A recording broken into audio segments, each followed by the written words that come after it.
Is that as low as you can go? Okay, thank you. Hello, is that as low as you can go?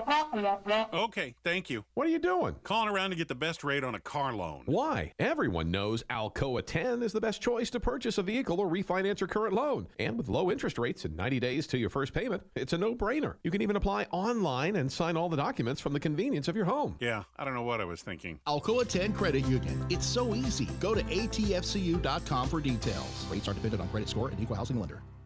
With smartphones being such an integral part of our daily lives, it is truly an inconvenience when it doesn't work properly. It disrupts the normalcy of our day. When you go into the cell phone store to have it repaired, they just try to upsell you on a new phone. That's why the owner of iDrop, T. Kell, left those places and opened iDrop. His goal is a happy customer. T. Kell and the team will listen to what you have going on and work to solve the problem of your broken device in a way that best suits your needs, instead of trying to upsell you on something that you just don't need. They don't just repair phones, they can service your laptop or PC as well as your Mac. Windows 7 support is over, but iDrop can help you transition to Windows 10. They have a 5-star rating on Google with hundreds of positive reviews. Let me say that again. I don't think y'all understand how big this is. They have a 5-star rating on Google. Their customer service really speaks for itself. So if you ever find yourself with a device that isn't performing as it should, give iDrop a call at 865-888-9740 or check them out on Facebook at iDrop of Knoxville. If man made it, they can fix it.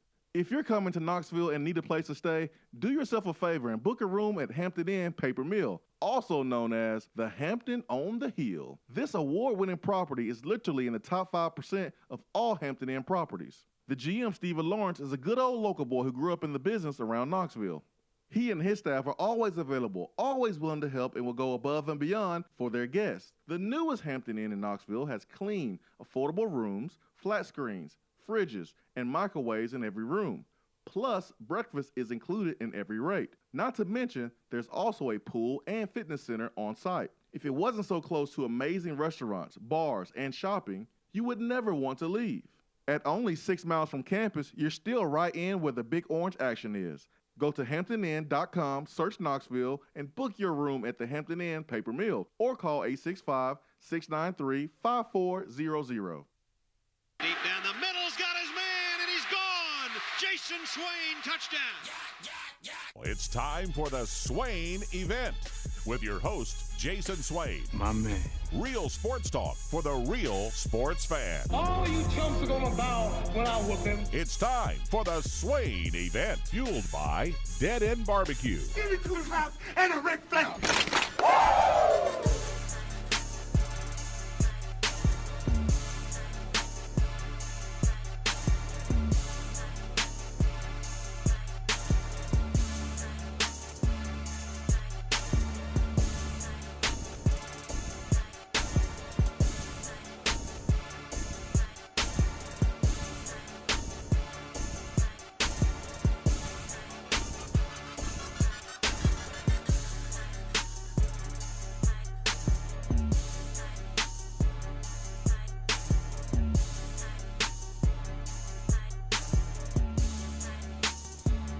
Swain Event, SwainEvent.com, fueled by Dead End Barbecue, top 100 barbecue restaurant in America, 865-255-03.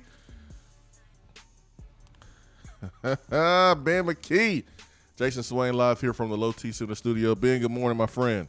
Good morning. How are you? I'm wonderful.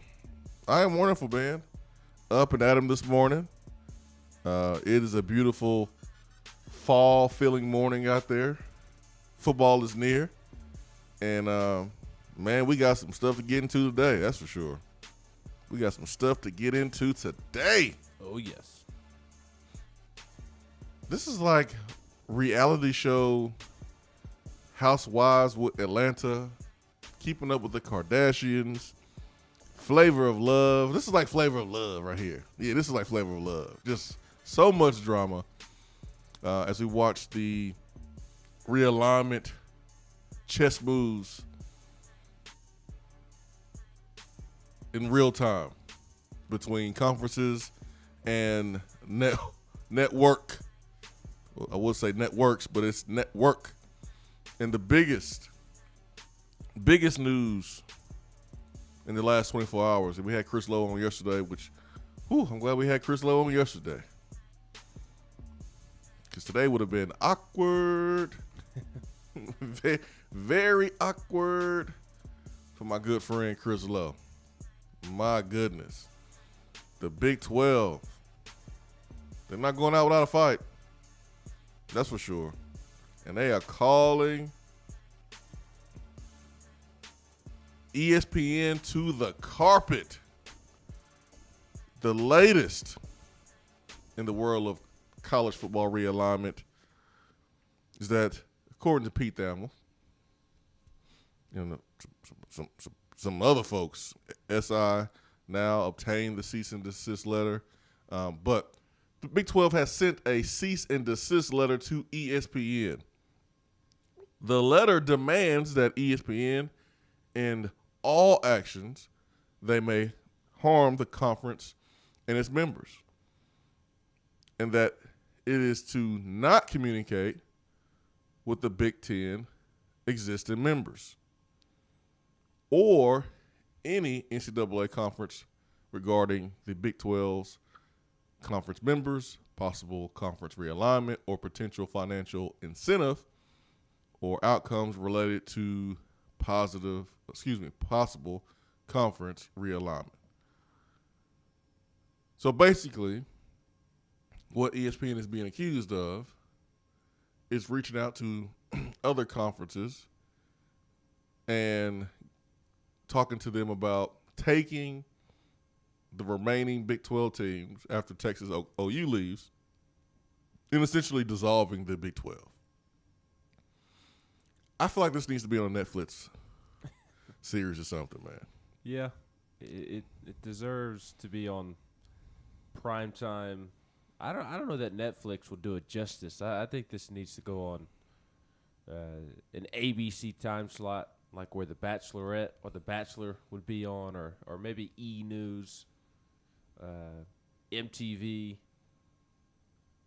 something along those lines, where the shows that revolve around drama typically are on VHS, one of those channels. Man, this is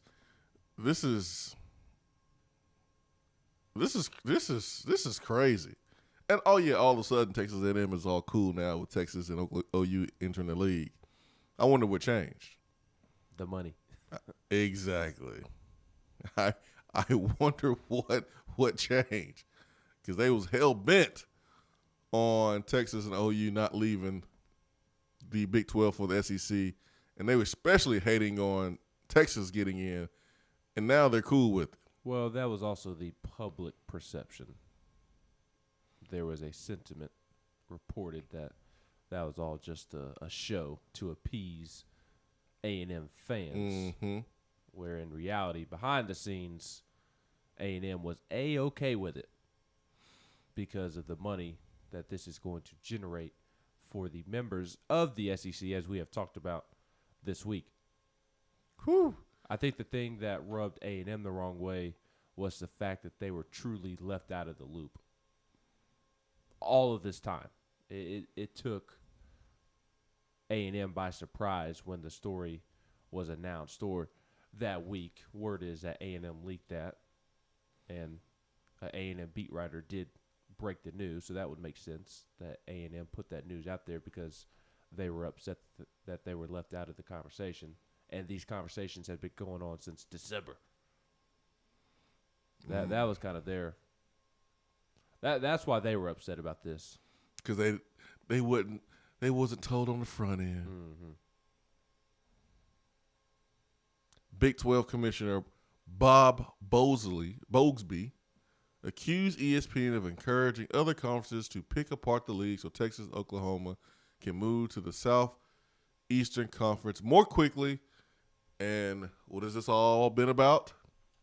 Money, right? Mm-hmm. So Texas and Oklahoma can move to the SEC more quickly and without paying a massive buyout.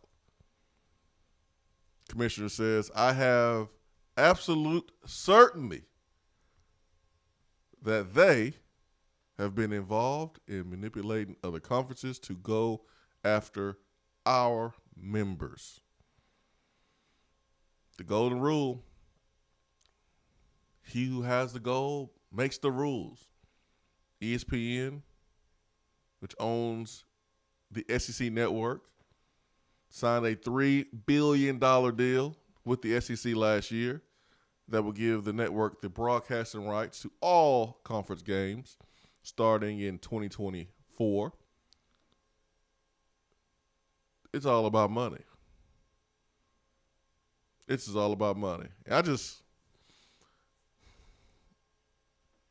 feel like I want to apologize to the college football fans,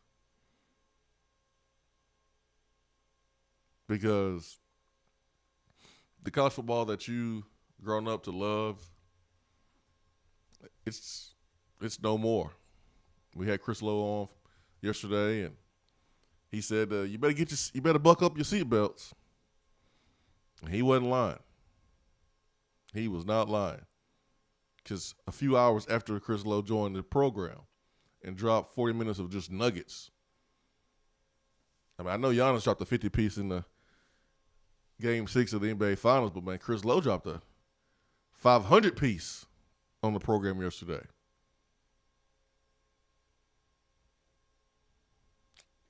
ESPN. Do you believe these accusations from Big 12 Commissioner? Where do you stand? I do. It's hard not to believe it. ESPN plays a huge role in college football. I don't know the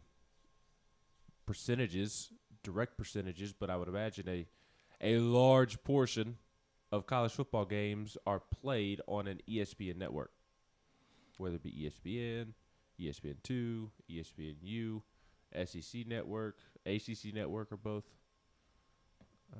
part of part of ESPN. Extensions of ESPN. You have ABC. There's several games that are broadcasted on ESPN Plus and Watch ESPN. So if you are ESPN and you have this deal with the American Conference, because Fox is who works with the Big 12, why would you not try to essentially steal some teams away from your competitor?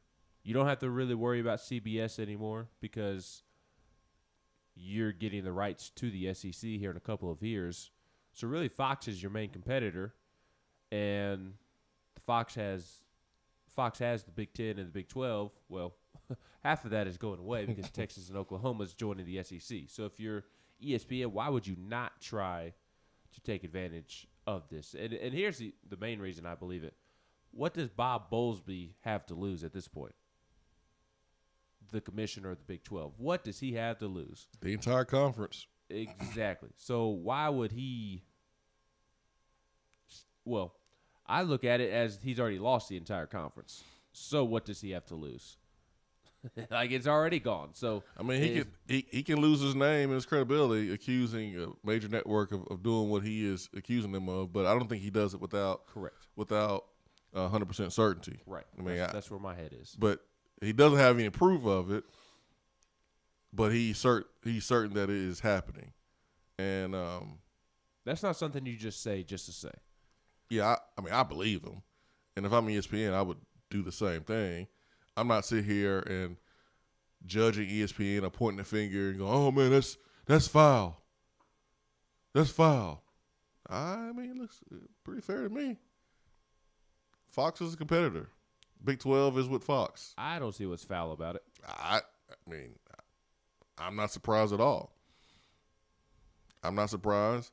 I'm not crying wolf. I don't think it's foul. I think it's pretty fair in the world of business. I mean, you don't become ESPN without stepping on some toes like this.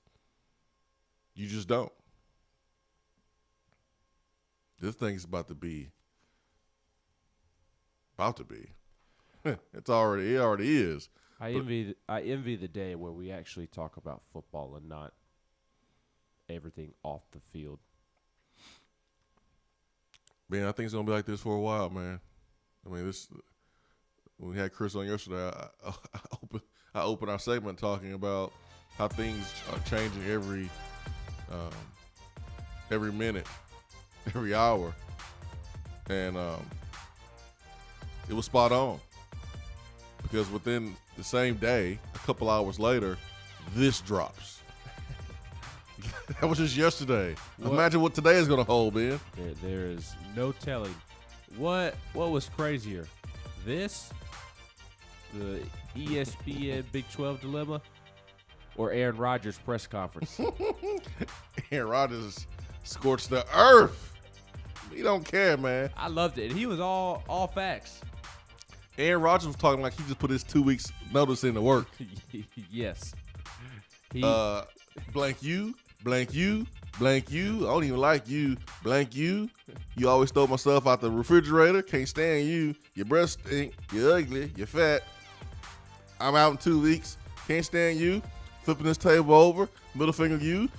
Like that's what Aaron Rodgers did. Yes. And he was speaking all facts. Yes. That Aaron Rodgers yesterday was the definition of keeping it 100. He kept it 100. When keeping it real goes right. I just would love to have seen a camera on the Packers GM and front office during that press conference. I bet they were squirmy. I bet they had some real bubble guts. Which one was more awkward? The ESPN and Bob Bowlesby, or the Aaron Rodgers situation? More awkward? Or just a more fascinating situation. Aaron Rodgers because he was like talking, like he was. This was just written, information about a cease and desist letter. There were some accusations from Bowlesby. Like Aaron Rodgers gave us like live entertainment. That's what he did. But both was crazy, and I particularly love the Aaron Rodgers press conference. Loved it. I love to see where the Packers are going. I like Aaron Rodgers. Sue me. I do too. After this, I respect it. I like Aaron Rodgers and I like Tom Brady. Like I like their personalities. What about Deshaun Watson? Deshaun's personality? He cool guy. Cool guy. I like his personality. You gotta, keep in mind. This is what we see publicly. We don't know how they roll behind the doors. You like being Roethlisberger? He's a changed man. He's detailed it publicly. He found God. Okay. Hour number 1 is brought to you by Hiller Plumbing, Heating, Cooling, and Electrical. Swain Event, fueled by Dead End Barbecue. Stay with us.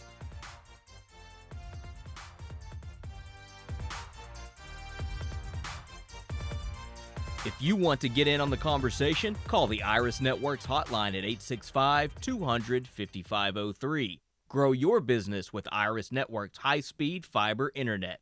IrisNetworksUSA.com. If you're coming to Knoxville and need a place to stay, do yourself a favor and book a room at Hampton Inn Paper Mill, also known as the Hampton on the Hill. This award-winning property is literally in the top 5% of all Hampton Inn properties. The GM, Stephen Lawrence, is a good old local boy who grew up in the business around Knoxville. He and his staff are always available, always willing to help, and will go above and beyond for their guests. The newest Hampton Inn in Knoxville has clean, affordable rooms, flat screens, fridges, and microwaves in every room. Plus, breakfast is included in every rate. Not to mention, there's also a pool and fitness center on site. If it wasn't so close to amazing restaurants, bars, and shopping, you would never want to leave. At only 6 miles from campus, you're still right in where the big orange action is. Go to HamptonInn.com, search Knoxville, and book your room at the Hampton Inn Paper Mill, or call 865-693-5400. Good morning, Swain Event crew. As the weather heats up, so does our market, and from Johnson City to Knoxville, eager buyers are grabbing up many available properties. The chili is hot in East Tennessee, so if you are ready to buy or sell or want to talk more about our local real estate market, I'm just a phone call away. Or email me at jennifermorris865@gmail.com. And go Vols! Top 100 barbecue restaurant Dead End Barbecue is a no-brainer when you are craving the smoky flavor of quality Q. Dead End makes it easy to enjoy their fantastic menu with online ordering from Chow Now for pickup. Or if you don't feel like leaving the house, then have Dead End Barbecue delivered right to your door by Loco Knoxville or Bite Squad. Cheer on your favorite team with the best barbecue around. Check them out online at deadendbbq.com. Dead End Barbecue. The search is over. For a replay of each day's Swain Event TV, like us on Facebook.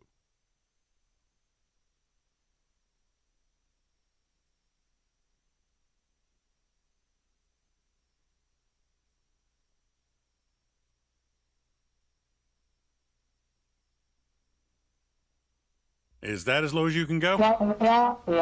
Okay, thank you. Hello, is that as low as you can go? Okay, thank you. What are you doing? Calling around to get the best rate on a car loan. Why? Everyone knows Alcoa 10 is the best choice to purchase a vehicle or refinance your current loan. And with low interest rates and 90 days to your first payment, it's a no-brainer. You can even apply online and sign all the documents from the convenience of your home. Yeah, I don't know what I was thinking. Alcoa 10 Credit Union. It's so easy. Go to atfcu.com for details. Rates are dependent on credit score and equal housing lender.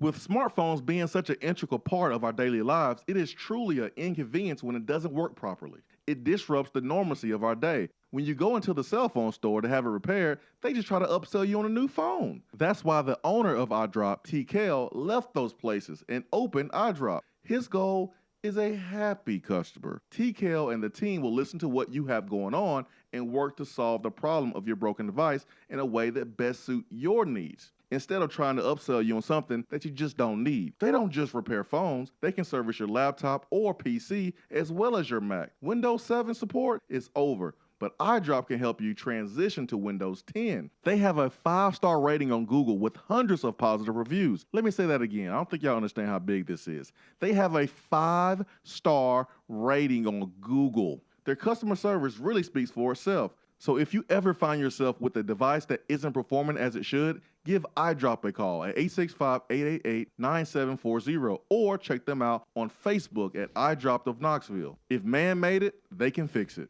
For a replay of each day's Swain Event TV, like us on Facebook.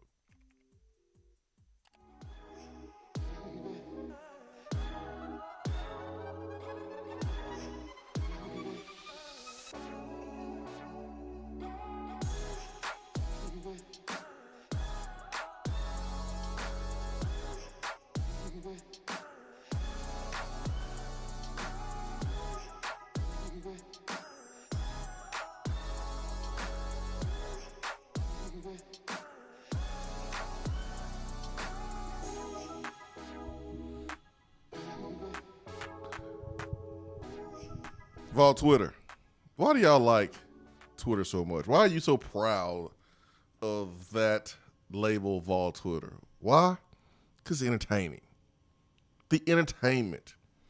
It's fun. I ain't gonna lie, man. This Big 12 ESPN stuff is pretty entertaining. It's pretty entertaining.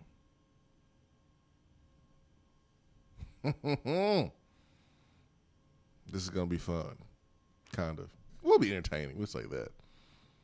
865-255-03 is our telephone number to the Irish Networks hotline.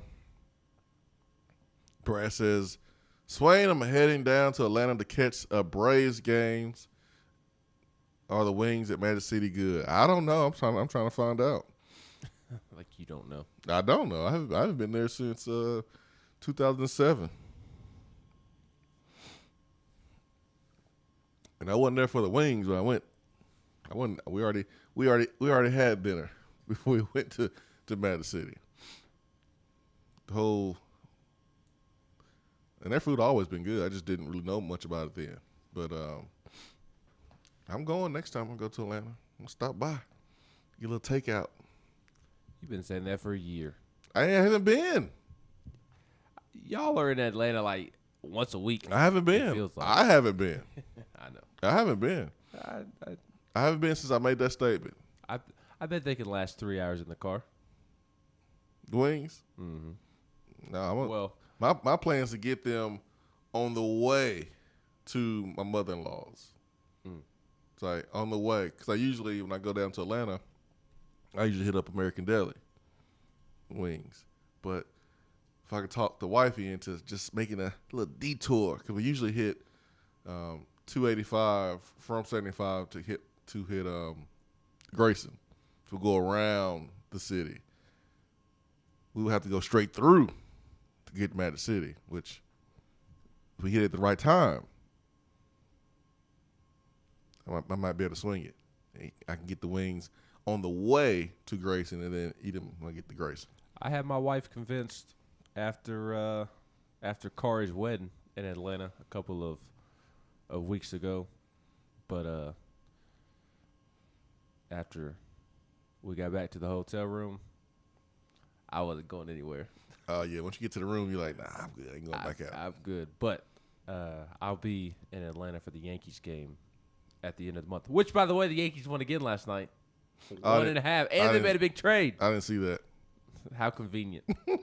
But I'll be back 23rd and 24th for the Yankees games, and I will be going by to get me some wings. I just want to see what got Lou Williams in trouble.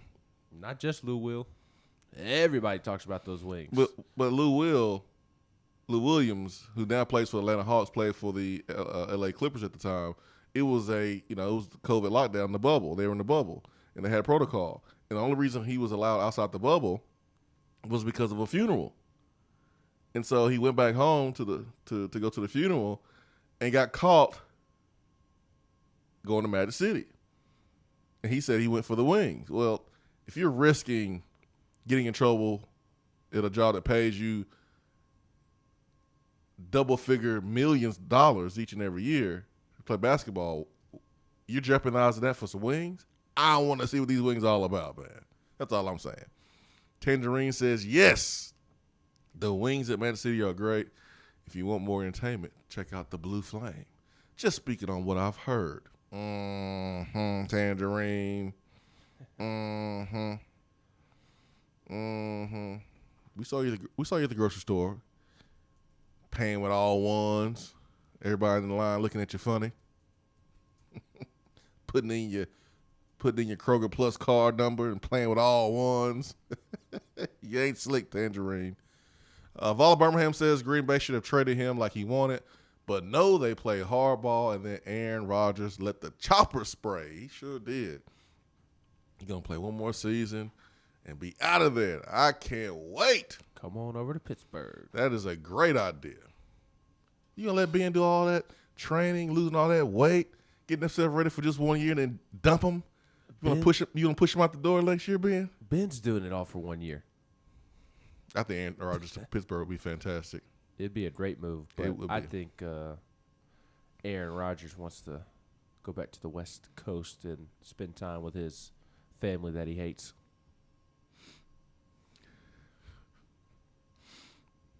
I don't know what team on the West Coast would make that move unless the 49ers. Bye, Jimmy. Bye, Trey Lance.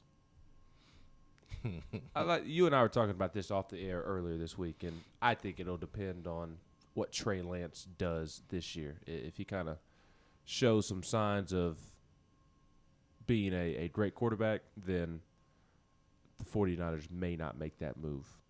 But if he shows like Dwayne Haskins or something along those lines, then Aaron Rodgers will be the 49ers quarterback next year. Because they're definitely not afraid to move Jimmy G. I think that's pretty obvious. It's just a matter of, does Trey Lance show well enough to give them confidence in rolling with Trey Lance? Oh, I can hear the press conference now, Aaron Rodgers. Yeah, I'm out of here.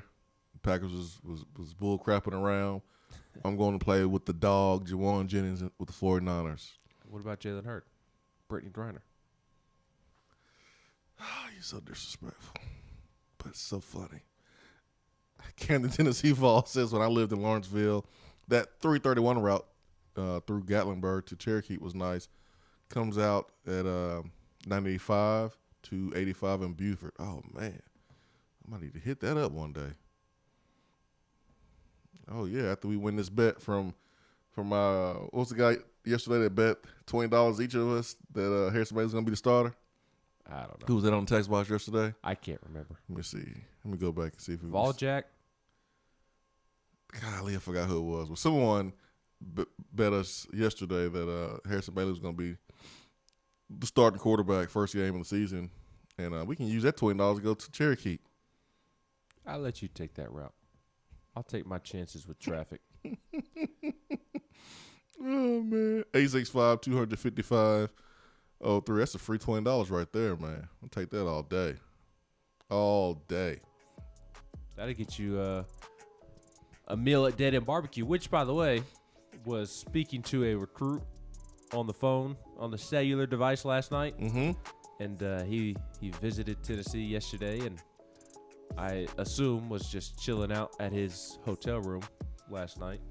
He's headed out of town this morning, and I was asking him how long he'd been there and kind of what all he had done, and he said that he had just got back from dinner and had some great barbecue. He had great barbecue from Dead End, but he had gone to another restaurant in town first, and it was too busy to get in, so they left and went to Dead End. And he said, boy, I sure was glad that the other place was busy, because Dead End was amazing. That might seal the deal right there. That might seal the deal. It might seal the deal. So he was thankful that the other restaurant in town was busy, so that he could make his way over to Dead End and eat well with the good folks at Dead End. Man, maybe that was Addison Nichols, man. Maybe that's so. It was not Addison Nichols. Swain said it was Addison Nichols at Dead End Barbecue. Ben's like, I gotta get over to the general quarters. I gotta get over to the Mercer's boys and clean this mess that Swain just started. I'm always cleaning your mess up on the general quarters. Clean up your own mess, man. Clean up your mess. I see a thread. Swain said this. Oh Lord, here we go again. Let me get in here real quick. 865-255-03. Attaboys coming up. Also around the SEC is coming up. Well, I guess we can call it around the Big 12 SEC today. I'll be right back.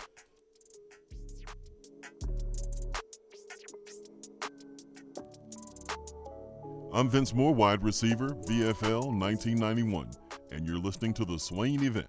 JC's Tree and Landscaping Service specializes in quality tree work done at an affordable price. Trimming and removing trees are their specialty.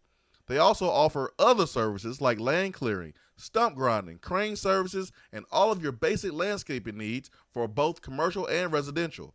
JC's will give you a free estimate and beat any written quote by a competitor to guarantee that you get the lowest price around. Don't risk your land with a fly-by-night service. JC's Tree and Landscaping is licensed and insured. Give them a call at 865-599-3799. Out-of-town law firms have been swarming into East Tennessee lately. Firms from Memphis, Chattanooga, and Birmingham have stormed into the area. Wouldn't you rather do business with a local law firm? You know, a true neighbor. Marcos Garza and the pros at the Garza Law Firm are just that. They are our neighbors and friends that support local causes year-round. The Garza Law Firm works to serve you professionally on criminal matters, injuries and accident matters, and Social Security and disability filings. The Garza Law Firm is here for you at GarzaLaw.com. The Garza Law Firm. Let us help. Guys, your health right now is more important than ever. I recommend Low T Center. That's where I get my levels checked. It all starts with the annual wellness exam, where they do a comprehensive health assessment exclusively for men, making it quick and easy to take care of your health. And now they offer monitored self-inject at-home testosterone treatment. Most insurance is accepted. Go to lowtcenter.com now to book your appointment and make your health a priority. Low T Center, reinventing men's healthcare. It's a new season, which means it's time to rep your team in new ways with gear from Game Time Sidekicks. Rep the Vols with every sip with a new tie-dye tumbler or bottle. They also have a new NFL Players Association product line, so you can support your favorite VFL on Sundays. Want to put your own flair on a tumbler? Game Time Sidekicks has you covered with options to add your own text or even a monogram on the back of your favorite team tumbler. To check out everything that Game Time Sidekicks has to offer, go to GameTimeSidekicks.com. Carry your team with Game Time Sidekicks.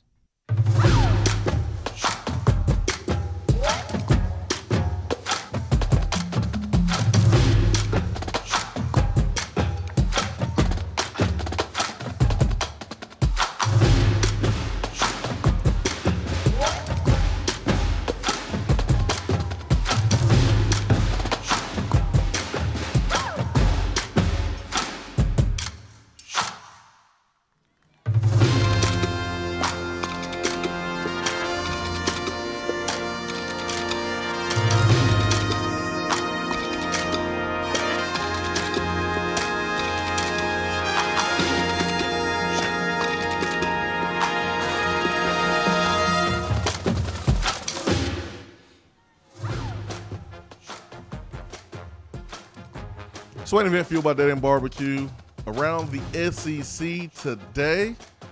And Ben, what's on that notepad over there? Everything. And you said that it should be around the Big 12. I think it should be around college football.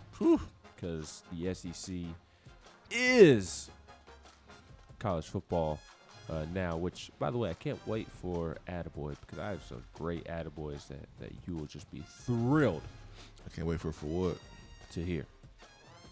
See, this is a perfect example of you and I. I'm Mr. Positivity, you're Mr. Negativity. Texas A&M Regents announced yesterday that they will vote yes to include Texas and Oklahoma. You mentioned this earlier in the show.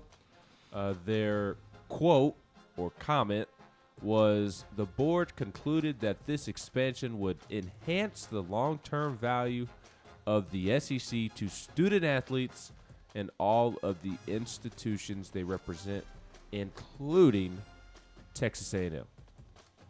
So Texas A&M announced that they will vote yes to include Texas and Oklahoma. We also discussed the Bob Bowlesby drama with ESPN.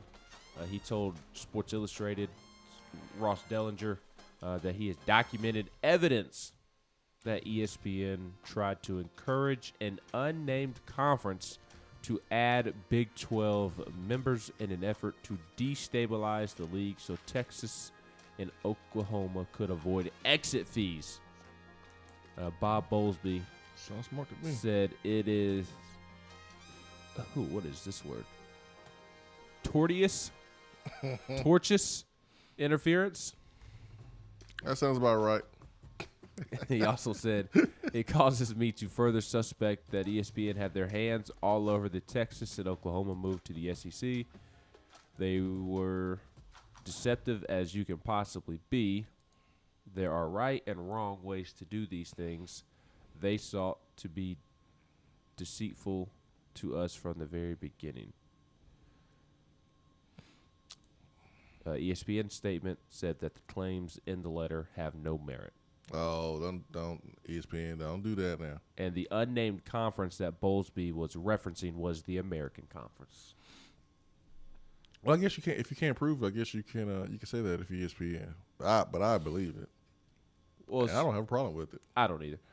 Speaking of the American Conference, did you see Memphis and what Memphis announced yesterday in light of the recent college football, or not college football, but college athletics shift with Texas and Oklahoma joining the SEC?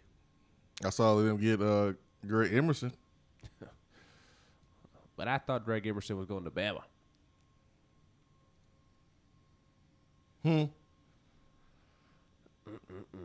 Greg Emerson would not have sniffed a 3 deep at Alabama.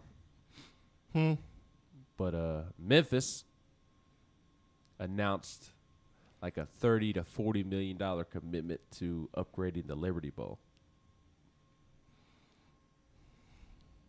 So good for Memphis. It's a great place to have a bowl game. I mean, stop looking at me like that, man. I mean, it's a city with great tradition. The barbecue is great. It's a great sports town. Passionate fans. You got a mix of fans from different teams. You got Arkansas fans. It's close to Alabama and Auburn. So I mean, it's a great sports town. Memphis deserves a bowl game more than Birmingham. The Booty Bowl. What you gonna do in Birmingham? Booty Bowl. Nothing. Trust me. What you gonna do? What kind of festivities can you schedule and put together for the players on both sides? I can tell you Top Golf. That's it. Pretty much. I can tell you a couple of events that we went to during the times we went to ball games. Like I remember being in Dallas and going to medieval times, and then sneaking out with Kevin Burnett. I remember that. And we had Kevin Burnett on the show, and he admitted that that's what happened. He didn't remember. I was like, you remember that? Because we stuck out. Your mom picked us up. She was a getaway driver. It was hilarious. It was fun. That is funny. And then we also went to a Dallas Maverick game.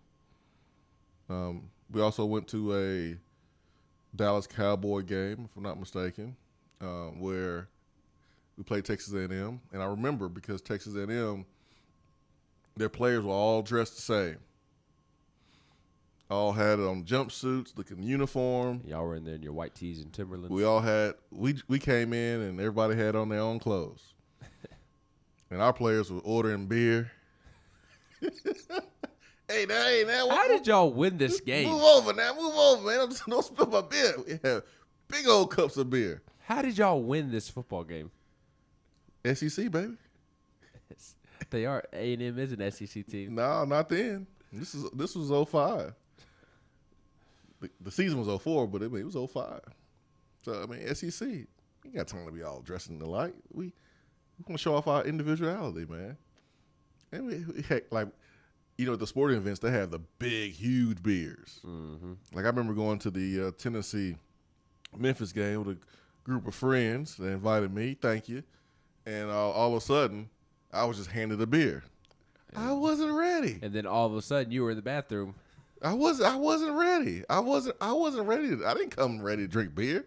I just came to watch Penny and Rick Barnes square off. I was not ready for a beer. And then I got the big old thing of beer. If you ever had the beer at Thompson Bowling Arena, you know what I'm talking about. It was huge. Huge. So I didn't want to look like a punk. Well, so I drank it. I was like, yeah, okay, I'm gonna drink it. I don't really drink beer like that. So I drank it. And then when I got down to under a quarter tank left, I saw another beer coming in the corner of my eye. And I was like, I know this beer ain't for me. I know these dudes ain't get me another beer. Hey, here's Swain. I was like, damn it. Oh, they gave me another beer. So that one I drank a whole lot more slowly. And Smart man. And then, you remember this being the last sequence of the game.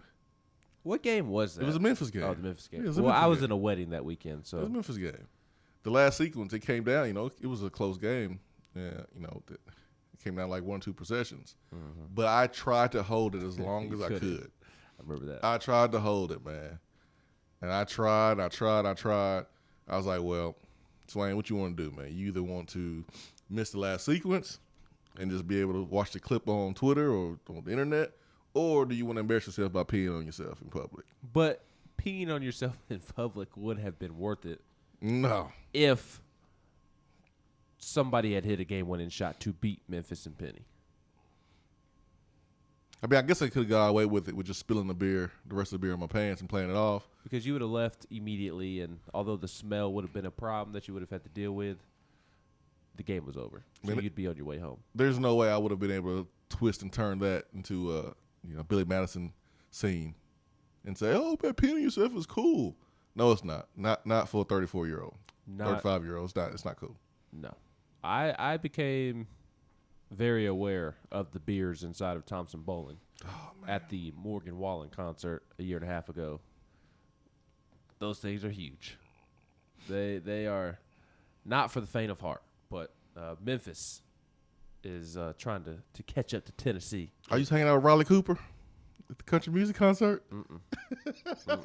Hanging out with my wife. I'm just joking.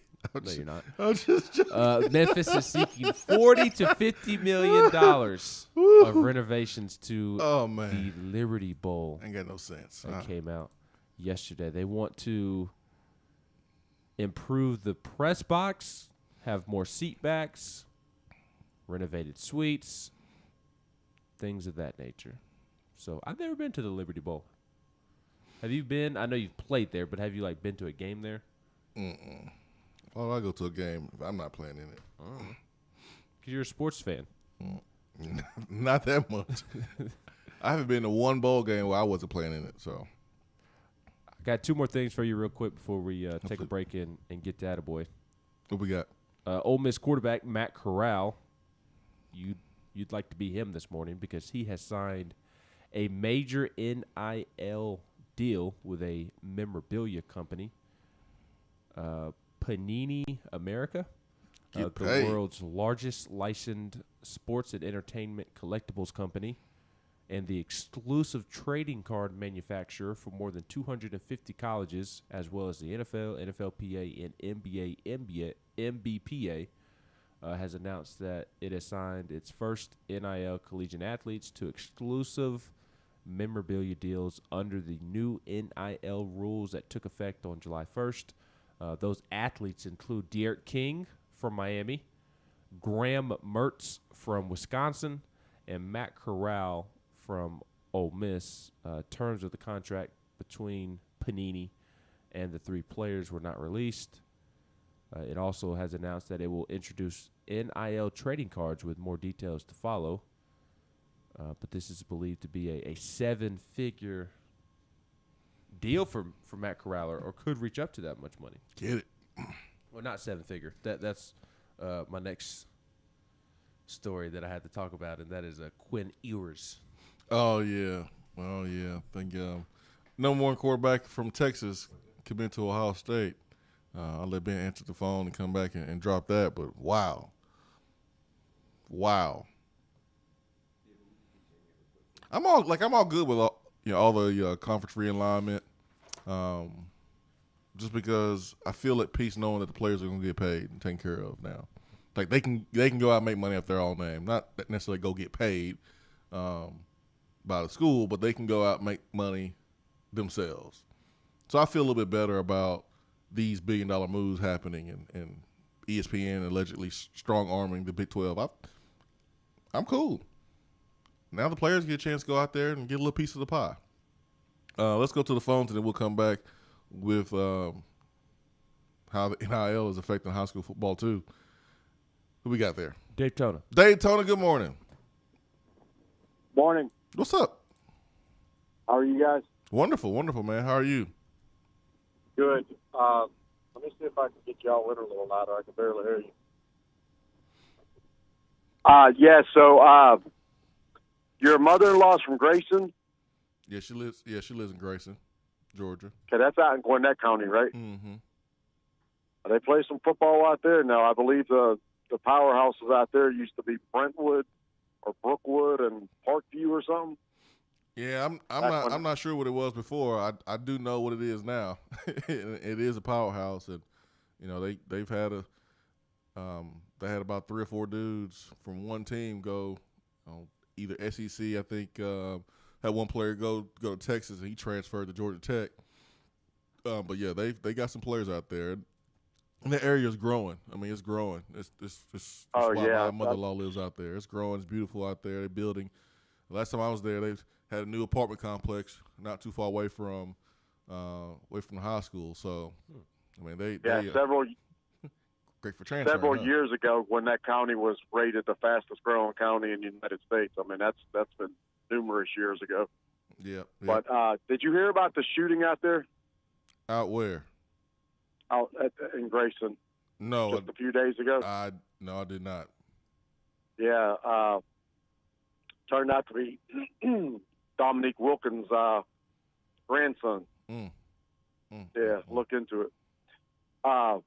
Ben, what you think about your Grizzlies trade? I like it. We'll see what happens tonight with the draft, but so far, I like it. Hard not to be excited about moving up to the number 10 overall pick, and they're not going to keep Eric Bledsoe, who is bad at basketball now, or Steven Adams. So they're not going to keep those two. It was just taking their contracts off the books so that they could move up to the number 10 pick. I do hate getting rid of Jonas Valanciunas. He analytically was literally the most underrated player in the NBA last season, and he was one of my absolute favorites to ever put on a Memphis uniform. Just a guy that plays hard and somebody you want to go to war with in any sport. So I'll miss Jonas Valanciunas, but I get moving him because he clogs up the paint, and not only do you want to clear room for Ja Morant to get to the rim, open up those driving lanes for Ja Morant, but Jaren Jackson Jr. is also a guy that you need to kind of clear space out for. And as good as Jonas is, he's more of a traditional center and taking up space for Ja Morant and Jaren Jackson Jr. So got to get him out of the paint and quit clogging up the paint. So I like it. We'll see if they can flip it into a Bradley Beal or an even higher draft pick tonight. But off the cuff right now, I like it. That's good. Real quick question. When is the Hall of Fame game the day that we're going to beat the Cowboys? I honestly don't know when the Hall of Fame game is. It should be like next week, right? Getting close, ain't it? Daytona, you bragging about a exhibition game, a preseason game? I know you ain't talking trash about a preseason game. It's against the Cowboys. Next Thursday, 8:00.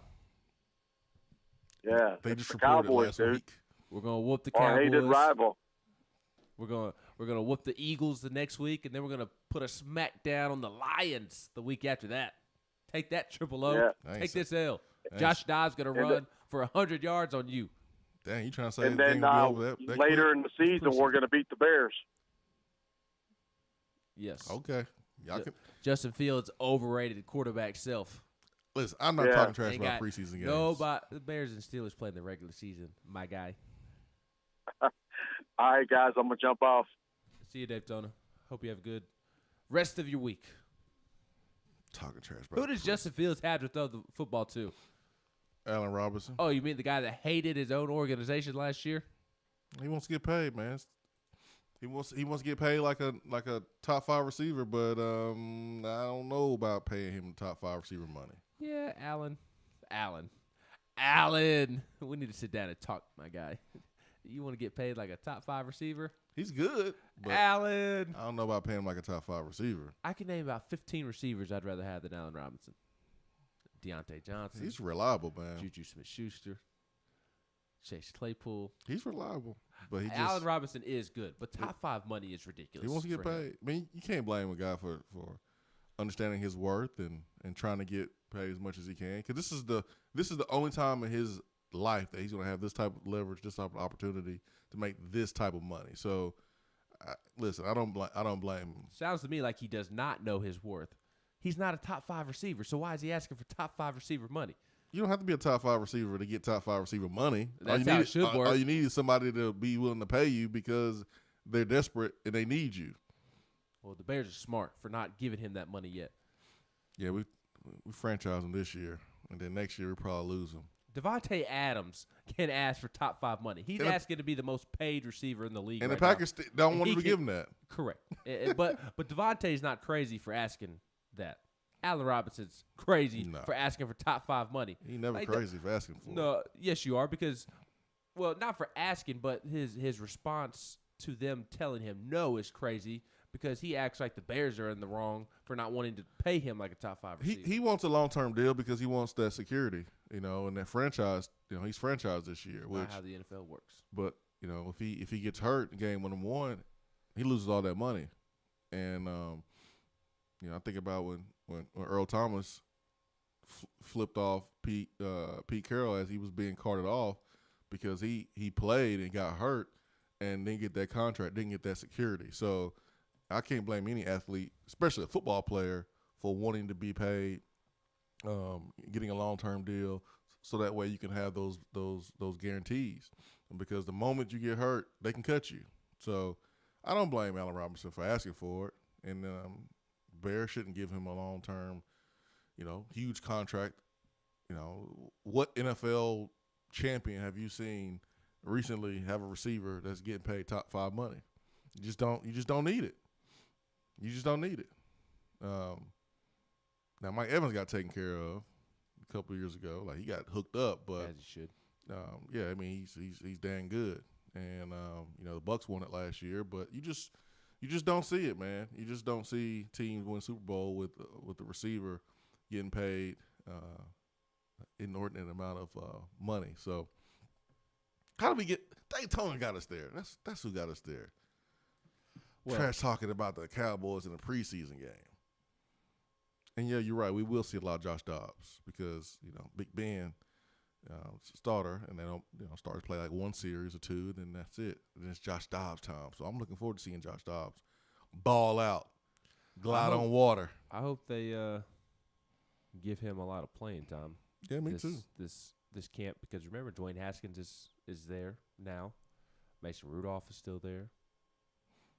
A lot of backup quarterbacks that need snaps in the preseason. Hopefully Dobbs will get the majority of them. But real quick before we hit the top of the hour break, we wanted to bring up the Quinn Ewers story, for those who do not know who Quinn Ewers is, he is the #1 overall Rivals.com recruit and is a verbal commitment to play at Ohio State. He has 82,000 Instagram followers, and he plays the most important position ever, the quarterback position. Plays at South Lake Carroll, one of the biggest high schools in the state of Texas. It is in the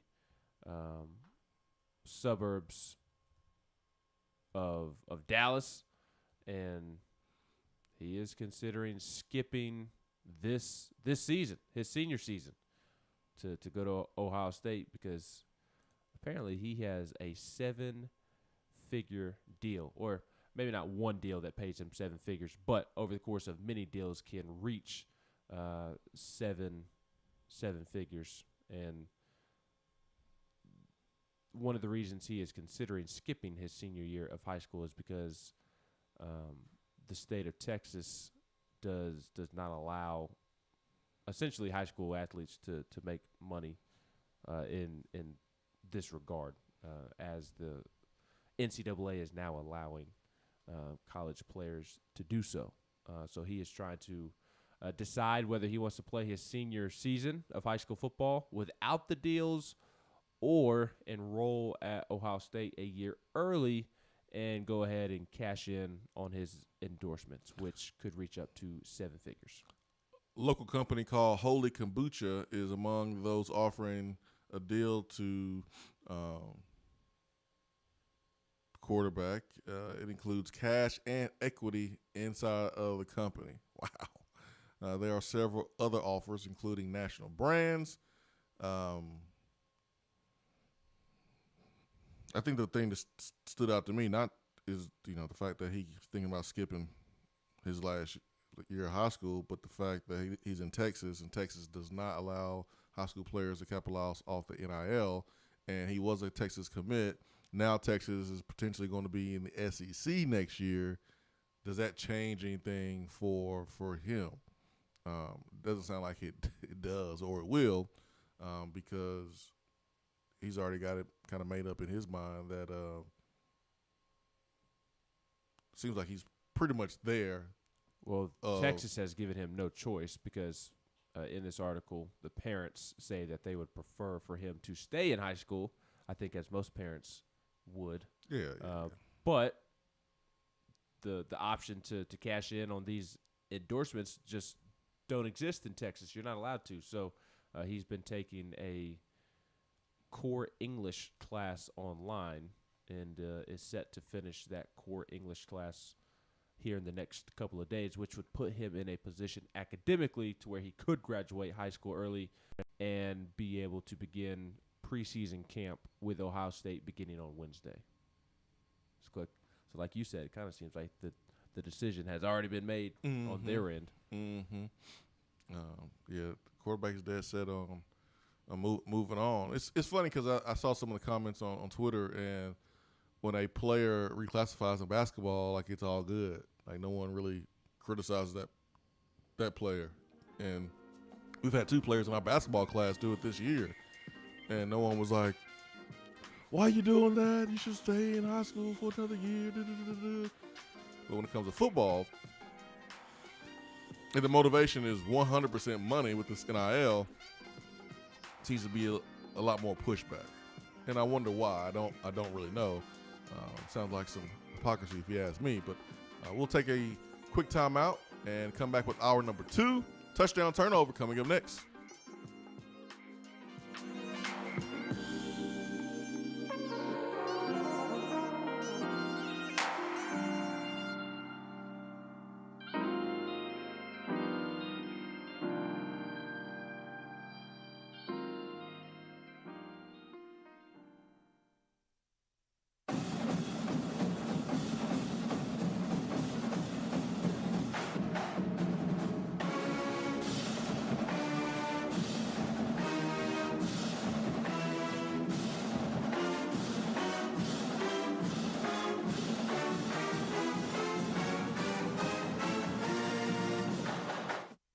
Top 100 barbecue restaurant Dead End Barbecue is a no-brainer when you are craving the smoky flavor of quality Q. Dead End makes it easy to enjoy their fantastic menu with online ordering from Chow Now for pickup. Or if you don't feel like leaving the house, then have Dead End Barbecue delivered right to your door by Loco Knoxville or Bite Squad. Cheer on your favorite team with the best barbecue around. Check them out online at deadendbbq.com. Dead End Barbecue. The search is over. Is that as low as you can go? Okay, thank you. Hello, is that as low as you can go? Okay, thank you. What are you doing? Calling around to get the best rate on a car loan. Why? Everyone knows Alcoa 10 is the best choice to purchase a vehicle or refinance your current loan. And with low interest rates and 90 days to your first payment, it's a no-brainer. You can even apply online and sign all the documents from the convenience of your home. Yeah, I don't know what I was thinking. Alcoa 10 Credit Union. It's so easy. Go to atfcu.com for details. Rates are dependent on credit score and equal housing lender. When you see the happy face on our truck, you'll be smiling because you'll know that you're in love. At Hiller, we care about your family's comfort all year long. If you get caught without air conditioning this summer, we're offering a free service call with any repair. That's a free service call when we do the work on your HVAC system. Visit happyhiller.com to schedule your appointment today. Call the happy face truck today. Touchdown or Turnover is backed by Alcoa 10 Federal Credit Union, a place where you belong.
Touchdown Turnover by Alcoa 10 Federal Credit Union. Before the break, we were discussing Quinn Ewers, who is the #1 quarterback in the 2022 class, #1 overall player according to Rivals. He is committed to play at Ohio State. He's at South Lake Carroll, which is a powerhouse there in the suburbs of Dallas. And he is leaning more to leaving high school right now, skipping his senior season, and enrolling at Ohio State and capitalizing off of the name, image, and likeness that is now in effect in college athletics. He's expected to have deals in place that will earn him up to 7 figures. And in a phone interview on yesterday with Yahoo Sports, I really don't know. I don't have a final decision made quite yet. I'm leading towards leaving and going up to Ohio, just so I don't have to deal with the UIL stuff and get comfortable with Ohio and Columbus and start to learn. So the UIL is the state's University Interscholastic Scholastic League that he will not be able to profit from NIL while in Texas. So touchdown turnover he should leave. Good idea. He should leave. Skip his senior season. Go to Ohio State. Touchdown, turnover. I'll say turnover. I don't know if I personally am comfortable saying that he should leave, but I don't think it's a bad decision, which is why I say touchdown. I would only think that this was a bad decision if like he wasn't going to enroll in high school or enroll at Ohio State early, it was just going to sit out his senior season so he could get the money. That's the only way I would see this as a bad decision, because as a football player, and this applies to any sport, but how do you get better at being a football player if you're not playing? So if he was just flat out sitting out his senior year, not enrolling early, soaking up the money, then I would have a huge problem with it. But I don't have a problem with somebody reclassifying, which is what he's doing. I hate that it's not worded like that, because I think some will misinterpret the situation. Because as you said last segment, nobody has a problem with basketball players reclassifying. Brandon Huntley Hatfield did. Mm-hmm. Hanjay Tamba did. Nobody has a problem when basketball players do it.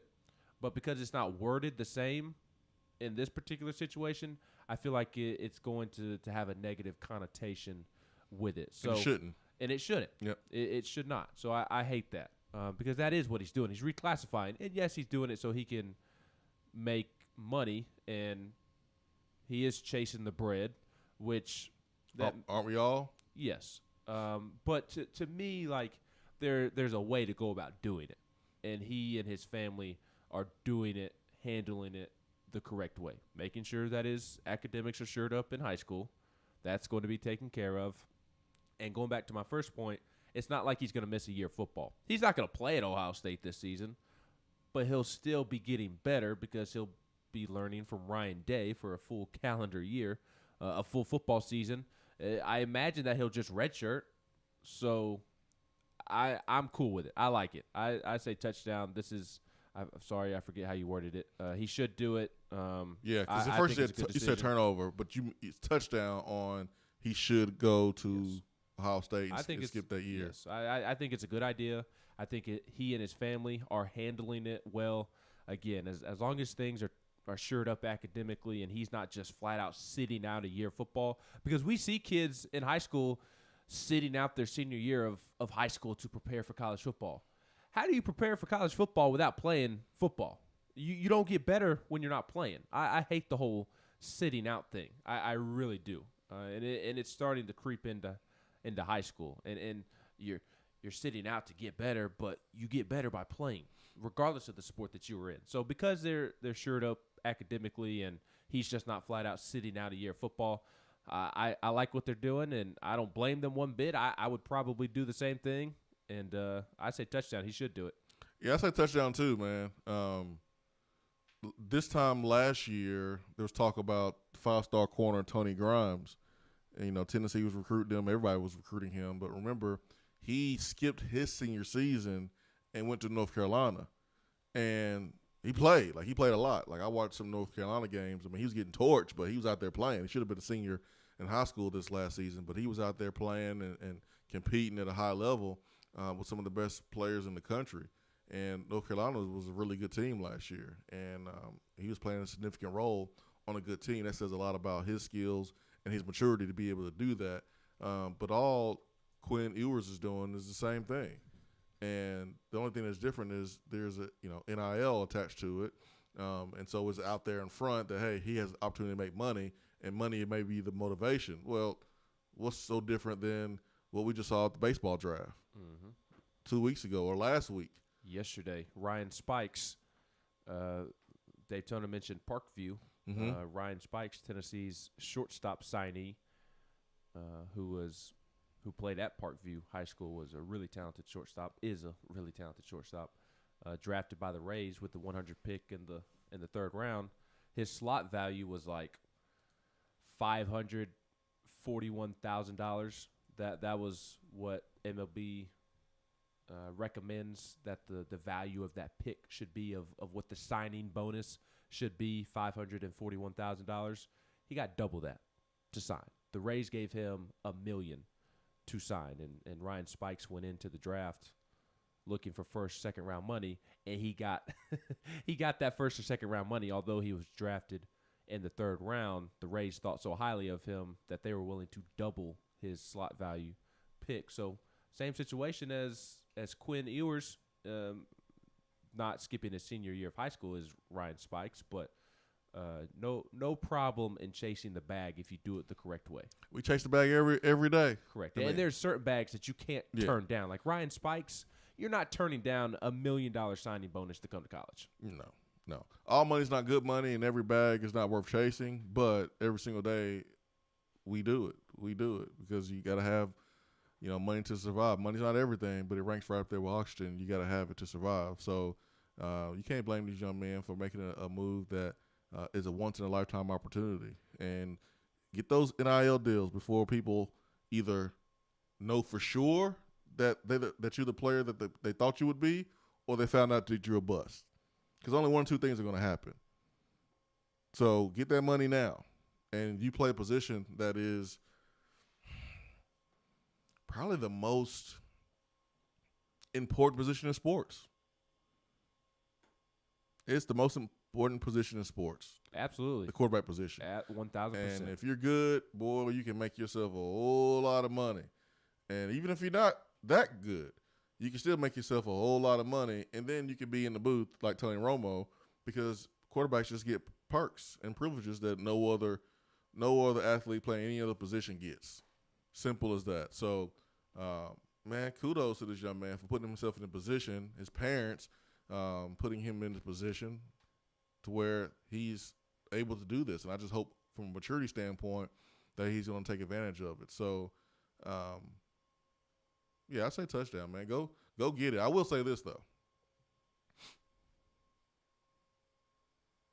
We all have been through that stage when we were teenagers where we couldn't wait to grow up.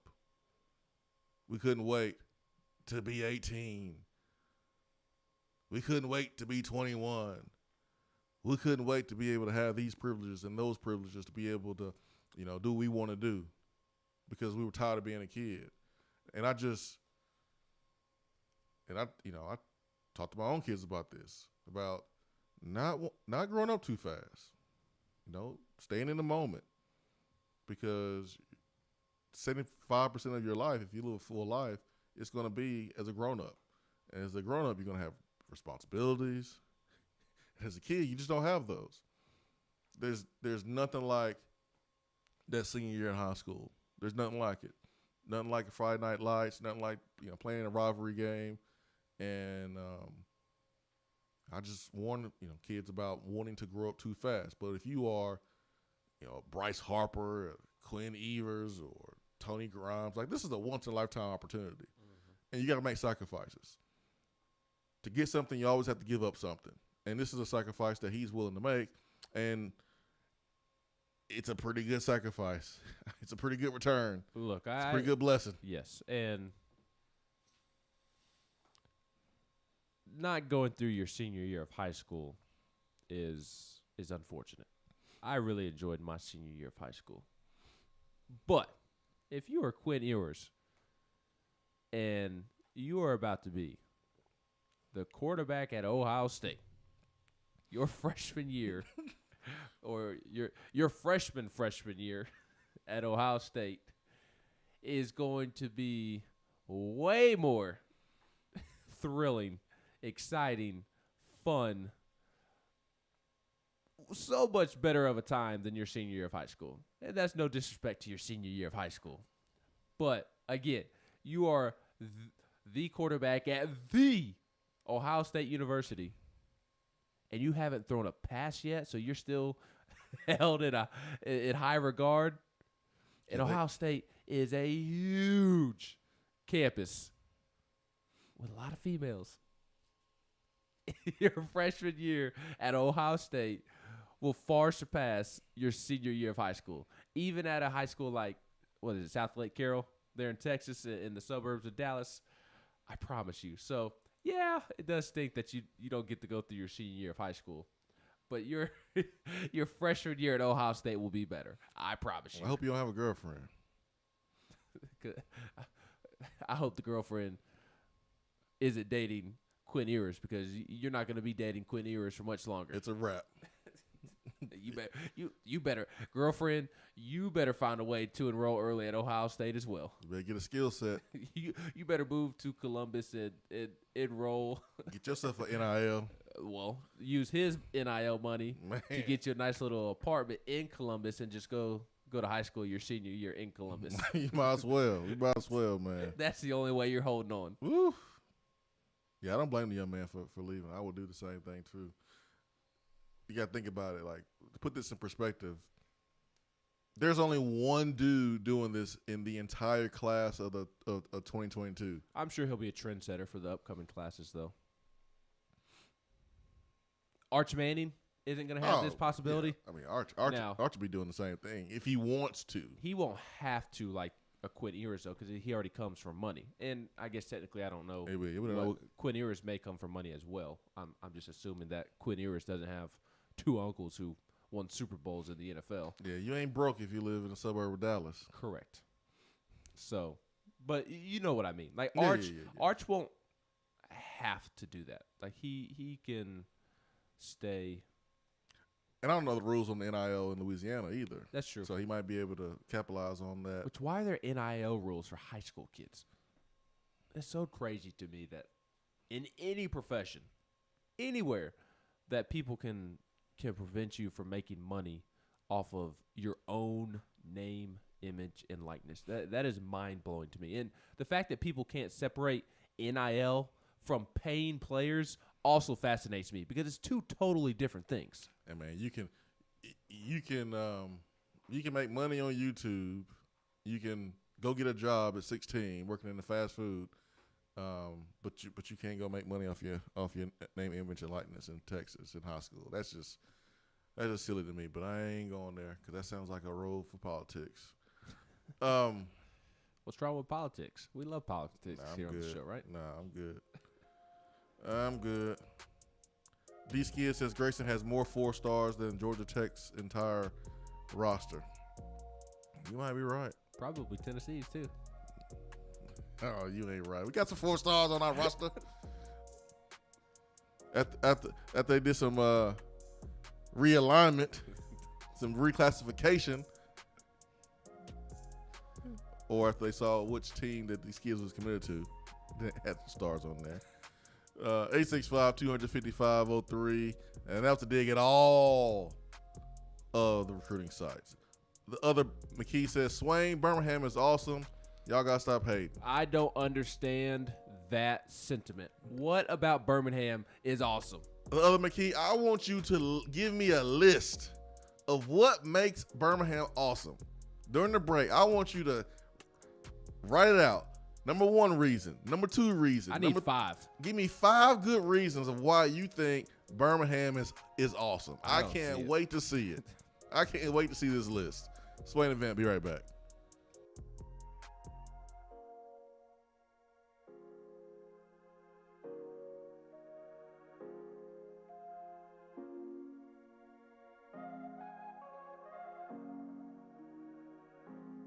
While the other guys are taking guesses, the Swain Event is taking you behind the scenes and in the huddle every morning from 7 till 10 right here. When I made the move to my own studio, I was worried about this. I was worried about that. I was worried about, hey, did I get this piece of equipment? Did I get that piece of equipment? Does that sound good? Does that not sound good? One thing I didn't have to worry about, that was office furniture, because Office Furniture Outfitters met my furniture needs. With a 50,000 square foot facility, they have East Tennessee's largest selection and are the best value for new and used office furniture. Located in Knoxville, it's easy to find everything you need for your new space, including desks, file cabinets, chairs, conference tables, and more. Office Furniture Outfitters is turnkey. They came to my place, we mapped everything out that was needed, they delivered, and get this, set everything up. To learn more about what Office Furniture Outfitters can do for you, log on to ofonox.com. That's ofonox.com. It's a new season, which means it's time to rep your team in new ways with gear from Game Time Sidekicks. Rep the Vols with every sip with a new tie-dye tumbler or bottle. They also have a new NFL Players Association product line, so you can support your favorite VFL on Sundays. Want to put your own flair on a tumbler? Game Time Sidekicks has you covered with options to add your own text or even a monogram on the back of your favorite team tumbler. To check out everything that Game Time Sidekicks has to offer, go to GameTimeSidekicks.com. Carry your team with Game Time Sidekicks. More and more Tennessee businesses are switching to Iris Networks for reliable, local, high-quality, high-speed business fiber internet. Iris provides direct internet access from 10 megs to 10 gigs with no payments for 90 days. Iris also offers next-generation business phones with work from anywhere capability from the mobile or laptop app. With local sales, support, and service, Iris is a partner in the community. Learn more at irisnetworkusa.com or call 865-448-IRIS. Iris Networks, a Tennessee business connecting Tennessee businesses. Top 100 barbecue restaurant Dead End Barbecue is a no-brainer when you are craving the smoky flavor of quality Q. Dead End makes it easy to enjoy their fantastic menu with online ordering from Chow Now for pickup. Or if you don't feel like leaving the house, then have Dead End Barbecue delivered right to your door by Loco Knoxville or Bite Squad. Cheer on your favorite team with the best barbecue around. Check them out online at deadendbbq.com. Dead End Barbecue. The search is over. You don't have to take an L just because you can't listen to the Swain Event live. You can catch up on the podcast posted daily on the app, online, and on iTunes. I just wanted to come by and congratulate you on the great work you've been doing. I like your style. You remind me of a young me. Failure is not an option. That boy is good. Homes, remind yourself, nobody built like you. You design yourself. Attaboy. Attaboy is brought to you by Made in Tennessee Business Fiber Internet from Iris Networks. Find business solutions for you at irisnetworksusa.com.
All right, it's time for Attaboy here on the Swain Event, highlighting positive stories.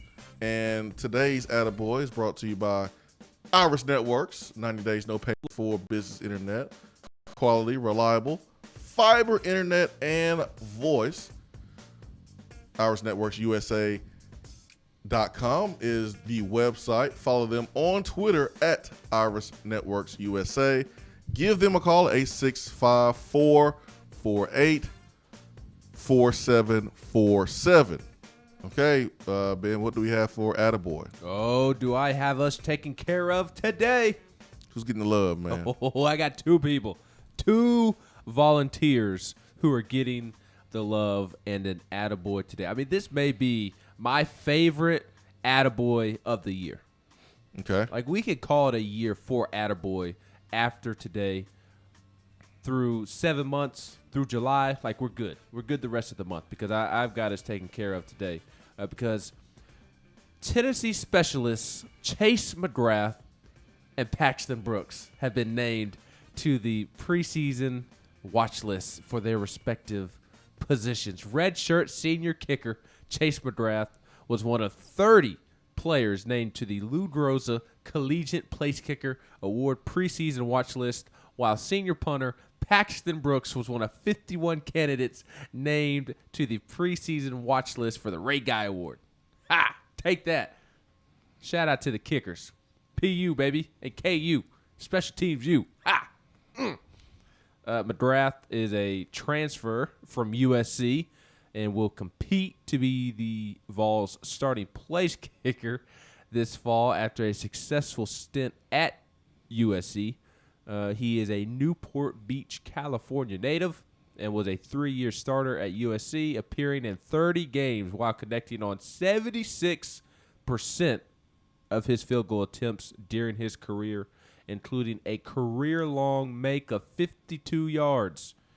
He was 118 of 119 in point after attempts and PATs, and he's made 70 in a row entering this season. His best season at USC came in 2019 when he appeared in 13 games and hit 14 of 17 field goals while making all 54 of his point after attempts to earn all Pac-12 honorable mention. He was also named USC Special Teams Player of the Year. And need I remind you that the Lou Groza Award winner honors the top place kicker in college football each season. It'll be narrowed down to 20 on November 4th. And then from that list, a panel of 100 head football coaches, SID, media members, and former Groza finalists will elect a winner on November 23rd. And then Paxton Brooks enters his senior season as one of the nation's top punters. The Lexington, South Carolina native has played in 35 games for the Vols, averaging 42.9 yards per punt for his career, with 19 of those punts traveling 50-plus yards and 29 having been pinned down inside the 20. Brooks is a 3-time member of the SEC Academic Honor Roll, and he will wear an SEC graduate patch this fall after graduating in May. Serves as Tennessee's starting punter all 10 games last season, while also handling kickoff duties, and earned all SEC fourth-team accolades from Phil Steele. His 43.6 yards per punt ranked 4th in the SEC. He was the Ray Guy Award Punter of the Week on October 13th after a career-best performance against number 3 Georgia, where he averaged 47.2 yards per boot on 6 attempts, including 2 inside the 50, or 2 of 50-plus, and 3 inside the 20. And need I remind you that the Ray Guy Award is presented annually to the nation's top punter. So, boom, Paxton Brooks, Chase McGrath, Tennessee's kicker and punter, received today's Attaboy. Good job, Ben. Thank you. Specialist you, baby. P.U.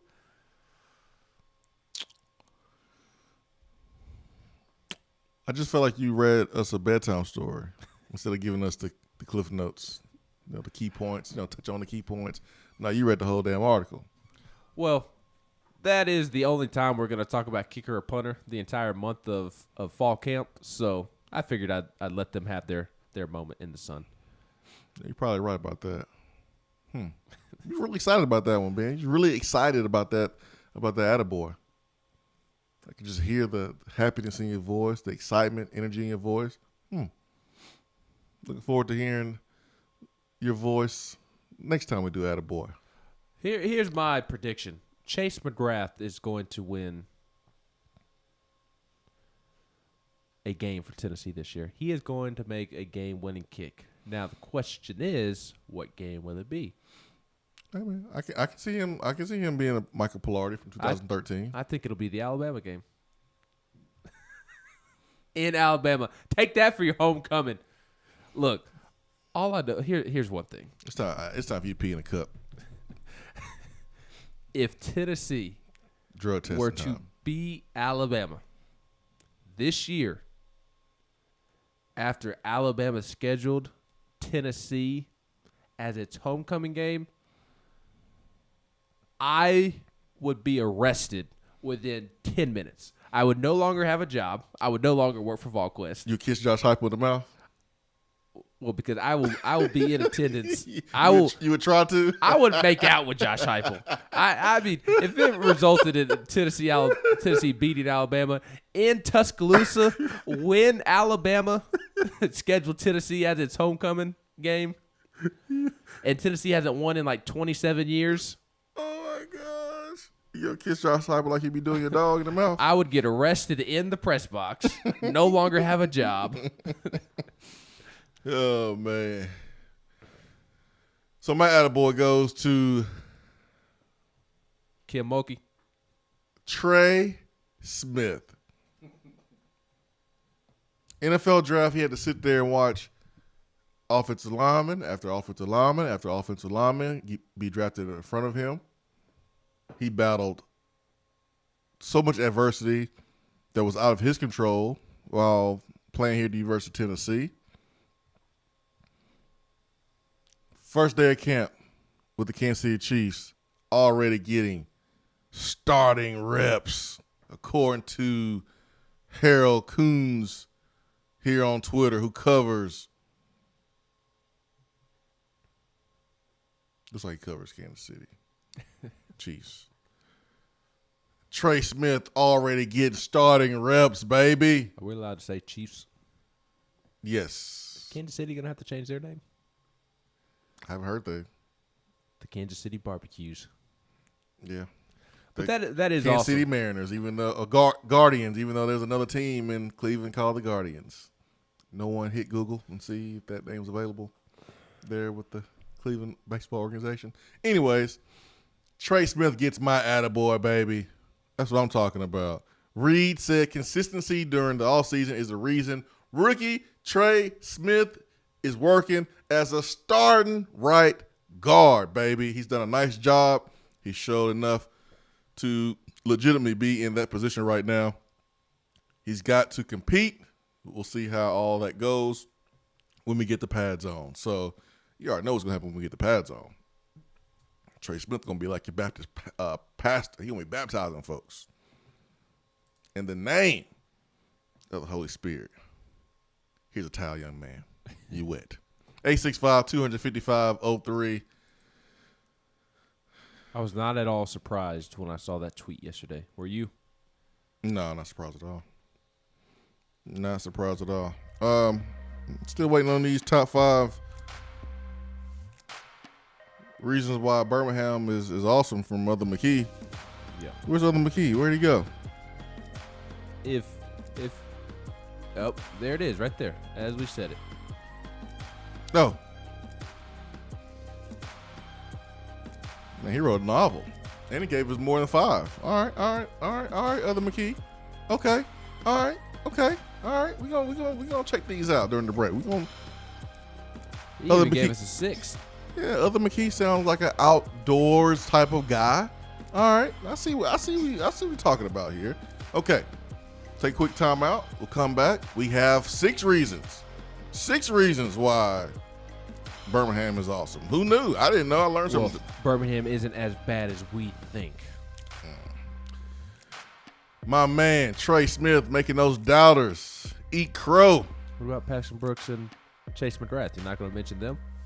That was your attaboy. My attaboy is Trey Smith. Yeah, but we need to worry about the current Vols. Hey, man. He is going to help us get more Vols, more than a kicker and a punter. I'm just saying. 865-255-03. Be right back.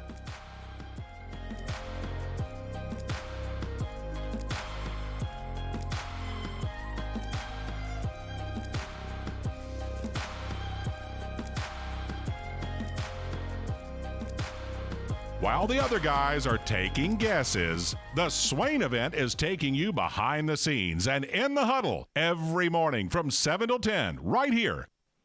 When I made the move to my own studio, I was worried about this. I was worried about that.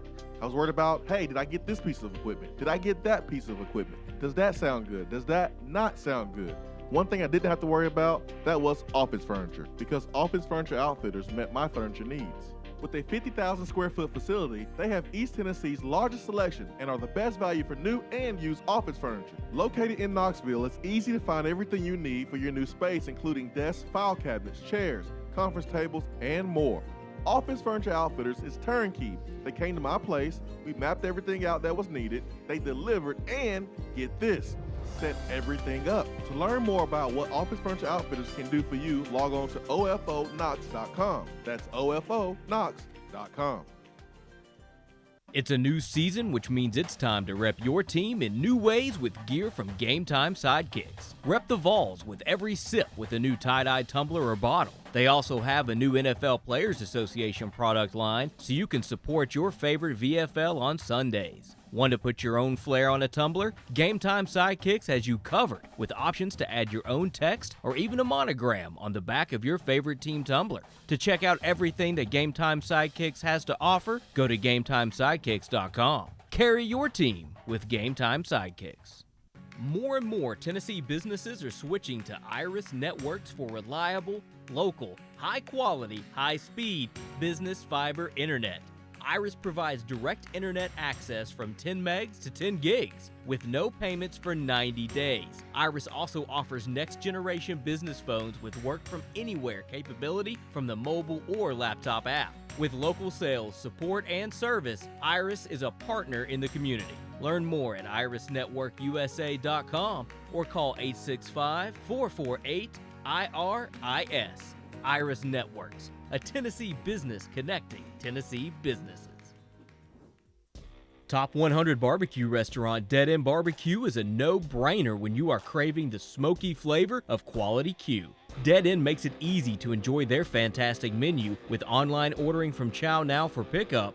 Or if you don't feel like leaving the house, then have Dead End Barbecue delivered right to your door by Loco Knoxville or Bite Squad. Cheer on your favorite team with the best barbecue around. Check them out online at deadendbbq.com. Dead End Barbecue. The search is over.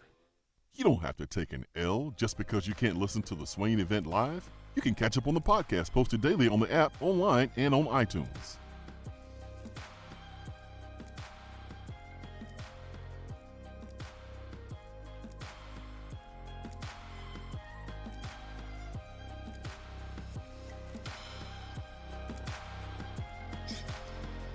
Swain Event fueled by Dead End Barbecue, and we have 6 reasons why Birmingham is awesome according to the other McKee. Not Ben McKee, the other McKee, here on the text box. That's free for your Android, Apple devices. Because Ben McKee thinks that Birmingham is the armpit of America. Now, number one reason why Birmingham is awesome according to the other McKee, it has the best food in the South with several high-profile chefs. Frank Stitz and Chris Hastings in particular. We have a meal at Ovenbird or Holland's. They said have a meal at Ovenbird or Holland's and you won't be hating on Birmingham. I mean, listen. Best food in the South? I'm not going to dispute a southern city having its best food because, listen, the obese rate down the South is high. It's high for a reason. Listen, I ain't going to dispute that. But the best food? There's some good eating in the South. Number 2, and here's where the argument crumbles, Other McKee. My man, Other McKee. Or lady. No, it's a man. Never mind. He let us know. Yeah. He let us know. He said his wife took a 5-year contract. There it is. In Birmingham, and he was not looking forward to living there, but grew to love the city and didn't want to leave. But the order... Here's the problem with the argument, Other McKee. The order that you put these reasons in is the reason why your argument is flawed. And Ben pointed it out. Of course, a McKee is pointing out another McKee's flaw. The number 2 reason why Birmingham is awesome, according to the other McKee, is that Regions Field is one of the best minor league parks in the nation. That is number 2 reason. That's number 2 reason. Number 3, there's a good old good hiking trail. So there's good hiking there. Oak Mountain State Park and Ruffner Mountain and Red Mountain, kayaking at the Cahaba River. Number 4, they have 4 or 5 local breweries that are consistently ranked amongst the best in the nation. Number 5 is golf. Like, you just can't top golf in Alabama with the Robert Trent Jones Golf Trail. We understand that. Number 5 is golf. He says not only Top Golf, which has a great one in Birmingham. I mean, everybody got Top Golf now, except us. We ain't got one yet. But Huntsville has Top Golf. We're getting one though, right? We're supposed to be getting one out in Farragut. And number 6, lots of artsy things to do. See a show at the Alabama Theater, Birmingham Museum of Art, Barber Motorsports Museum. Other McKee, you can't have the fact that a minor league stadium, or never mind, park, is you can't have that number 2. He said it was in no particular order. Okay. I don't get the people who drool over Birmingham. I've been to Birmingham several times and have stayed in Birmingham several times, and I don't get it. Like, there are nice features about Birmingham, but I've never heard anybody say that they're going on vacation to Birmingham. Vol of Birmingham says he isn't wrong about the chef. So Vol Birmingham, eating good down there. Other McKee also said that his wife took a 5-year contract in Birmingham a few years ago, and he was really not looking forward to living there. He grew to love the city and really didn't want to leave when they did. So, you know what I'll tell you, other McKee, sometimes we just don't know what's really good for us until later. It was good for you to leave Birmingham. You're probably in a better city now. You're probably closer to somewhere in Tennessee. Neil Mafia with a F Birmingham on the text box. Nashville says, correction, Ben, Tuscaloosa is the armpit of America. Well, that's another reason why Birmingham is so overrated, is because Tuscaloosa is practically in Birmingham. It's only 45 minutes west. Yeah. They're right next to each other. Matthew says, I mentioned this a couple months ago, but if Keon goes top 10 tonight in the NBA draft, it will be the first time in program history that we have a lady vol and a men's player go top 10 in the same draft class. And that's pretty freaking cool. That would be really cool. Unfortunately, I don't think Keon's going top 10. I don't think so either. I don't feel good about my bold prediction from earlier in the It week. was bold, man. It was really bold. I may or may not have had my orange-colored sunglasses on. It's all right, Ben. Happens to the best of us. I think he'll go. I think they'll both go top 20. I think they'll both go top 20, which is close to the lottery. Lottery's what, 14? 14. Mm-hmm. Close to the lottery. That counts, right? Nope. It doesn't count. You think Eve gets drafted tonight? I hope so. He deserves it, man. Yeah, I hope so. I'm not going to sit here and pretend like I'm confident about it. But the pre-draft videos that I saw, he looked like he, was showcasing his ability to drive the basketball and shoot, jumpers, but no one was guarding him. And you just be amazed what hard work in the gym with professionals can do. I mean, Grant Williams went from, being a post player and spending most of his time there in the post and the elbow, really shot the three, but in his combine workouts and before the draft, man, he was nailing his threes, man. He was knocking them down. So never underestimate the value of good hard work and putting in time in the gym. So hopefully Pons is able to get drafted. I really want that for him, man. He's worked his tail off. I remember when he first came in, he was just a guy that could jump. That was it. Who was a little bit nervous. Rick barely played him. He didn't play any. And then went on to be the SEC Defensive Player of the Year. Was one of the best defenders in the country. One of the best shot blockers ever Tennessee basketball has ever seen. Yeah. And honestly, the SEC has ever seen. Yeah, to come from a different country and we see it a lot with basketball. So it's not like it's the the craziest thing that we've heard. But still, man, we see kids move from their hometown to IMG, and they do that for a year. And that's a big time move. Imagine moving from a different country and being in a different country for 4 or 5 years before, going to the pros. So just really cool, man. Just really cool story, E. Pons. Hope he gets drafted because I hope they feature him and talk about him. And he's so talented in so many different ways. He's so well-rounded. I want him to get his flowers today, man. I really do. I want him to be. I hope he has that Jordan Bone type of moment. For sure, man. For sure. Vaughn Birmingham says, Birmingham is mediocre at best, but the other McKee could be talking about me when bringing up Birmingham. Oh, man. Do you think the blowback on reclassifying in football has anything to do with giving players more time to develop physically, considering football is such a violent sport and basketball is not, of course, unless, of course, your name is LeBron James and you act like you're getting assaulted after a touch foul. LOL. I mean, I think the blowback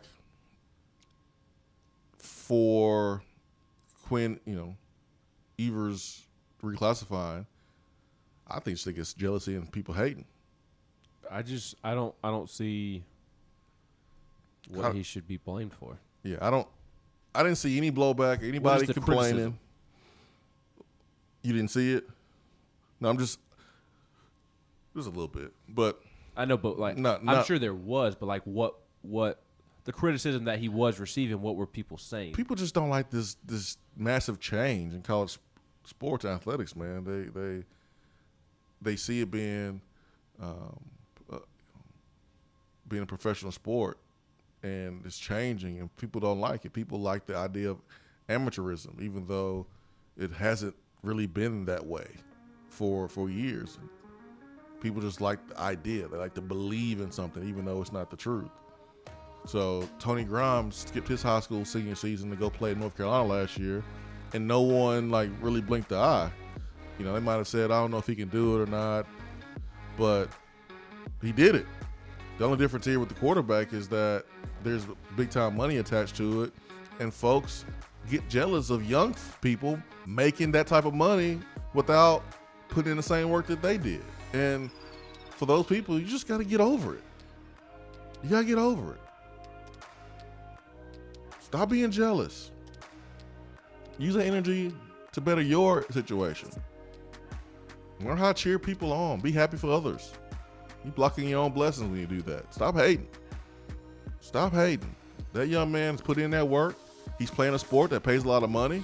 You should have thought about that when you was young. Maybe you could have been a long snapper. Because anybody can be a long snapper. I mean, if you just work at it, anybody can be a long snapper. You could be a long snapper in the NFL. Like Morgan Cox and go win a Super Bowl ring with the Baltimore Ravens. One of the most winningest teams in the AFC North recently.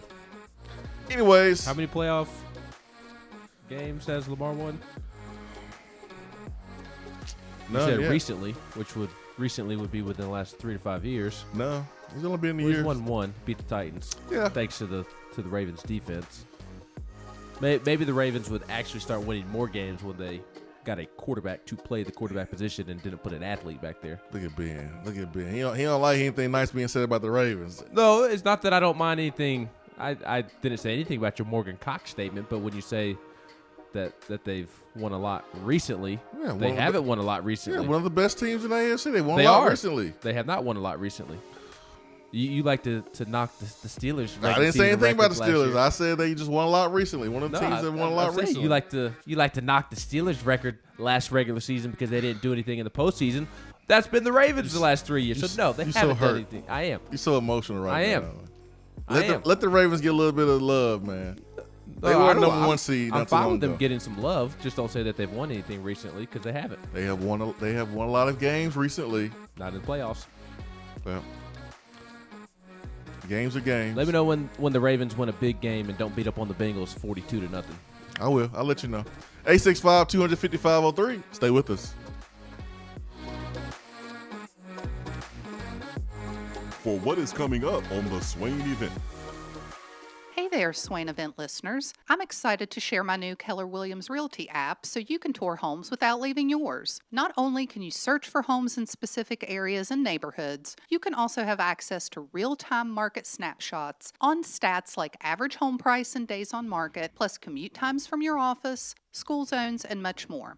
Download my app today and get the most accurate information on buying, selling, and investing in real estate in your area. Just search for the Keller Williams Realty app and click on More in the lower right-hand corner. Type in Jennifer Morris in the Your Agent search bar, then save and you're set. And as always, feel free to reach out at 865-257-7897 or email me at jennifermorris865@gmail.com.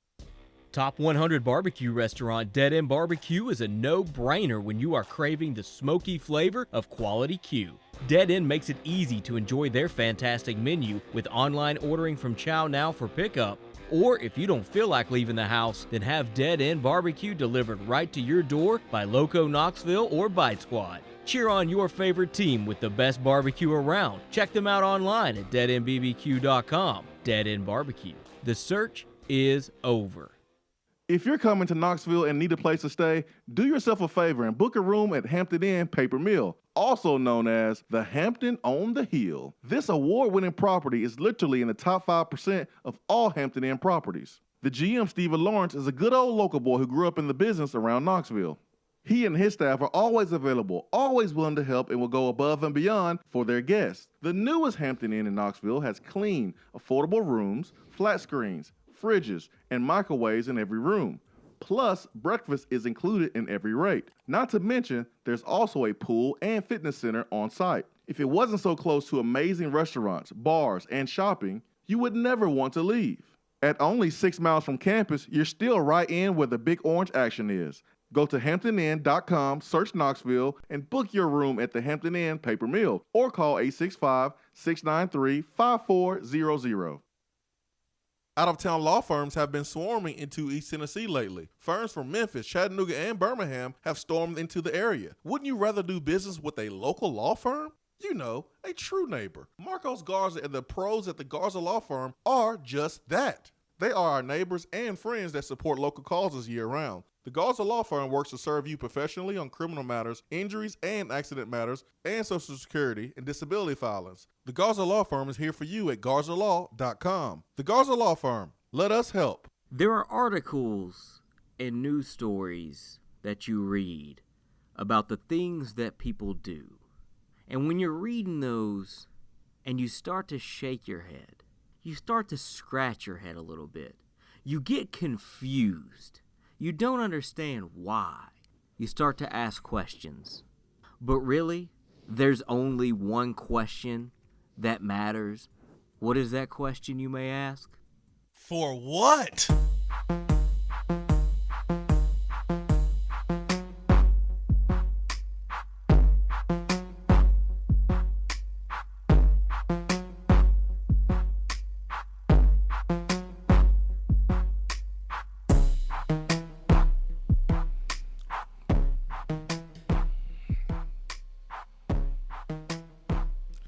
The number one rule on the Swain Event is stop being nasty. Today's For What goes to a husband and wife who are parents in Hollywood. Ashton Kutcher and Mia Kunis.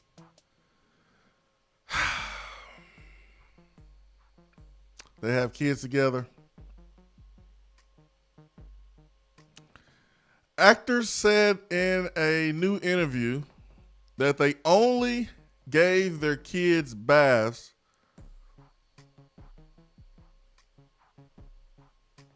as infants when they can see dirt on them. Kunis says, when I had children, I also didn't wash them every day. I wasn't that parent that bathed my newborns ever. Kushner added, if you can see the dirt on them, clean them. Otherwise, there's no point. Otherwise, there's no point.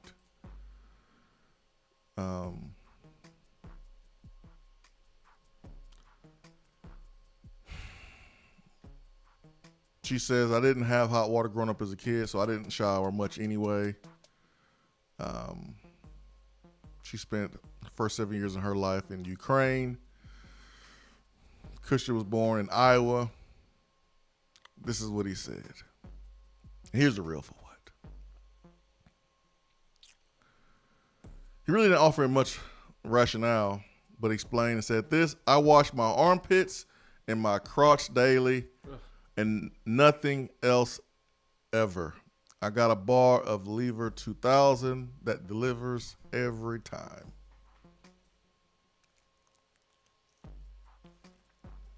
So he doesn't wash his hair? Said crotch and armpits. But the pair eventually allowed that they both wash their faces. Kutcher says after a workout to get all the salt out, Kunez twice daily. So they wash their face a lot, but they just don't believe that strongly in taking baths and cleaning themselves. And I understand the whole thing about not washing your newborn every single day. I get that. But, sir, ma'am, I need y'all to get a little bit more serious about taking baths. Just saying. That's just nasty. Talking about I wash my armpits and my crotch daily and nothing else ever? Dude, that's nasty. You don't wash your feet? That is also a part of your body that stinks and can stink really, really quick. So you wash his armpits and you wash his crotch. What about the buttocks? You don't wash back there? You don't get behind the cargo? Maybe the he's including that in the crotch. You don't wash the junk in the trunk? What are we doing? That is nasty. That is nasty. Just nasty. They get it for what? They get it for what? Ben, what you have for today? That's it? That. I'm going to go back to this text box. LC Vol says, I'm going to say the trash. Panda's new stadium is nicer. Have y'all got to catch a game there yet when y'all have been in town? I haven't been in town for more than an hour in the last couple of months. Ben, I haven't heard you talk about going to the trash Pandas game. No. But I know you've probably seen the stadium. I have not really seen the inside. I've just outside? Yeah, because on the way to the airport? On the way to Birmingham, the armpit of America. Yeah, 565. Mm-hmm. Or 565 turns into the other, whatever it turns into before you get to the stadium, I think, after you pass Bridge Street and the Space Center. I drove past it last week when I stayed in Huntsville last Monday night and then did the first half of the show from my parents' house Tuesday morning before driving down to Birmingham to catch the hype man at SEC Media Days and drove right past it. It's brand spanking new. It better look nice. So I like it. I want to catch a game. I've got to hook up for tickets. So one of my. It ain't got nothing on Tennessee's new baseball stadium coming. No, it won't. It won't. Nelson says, is the buttocks included in the crotch? No, Nelson. You even asking that question make me question you and your hygiene, Nelson. Just kidding. The buttocks and the crotch, they are different. They are different. But they may view it all as the South region. One's in the front, one's in the back. I'm going to assume that they just meant everything down there was taken care of. Crotch is in the front. I refuse to believe that somebody will wash the front of themselves, but not the back. They don't even wash their feet, which is the third most stinkiest part of your body.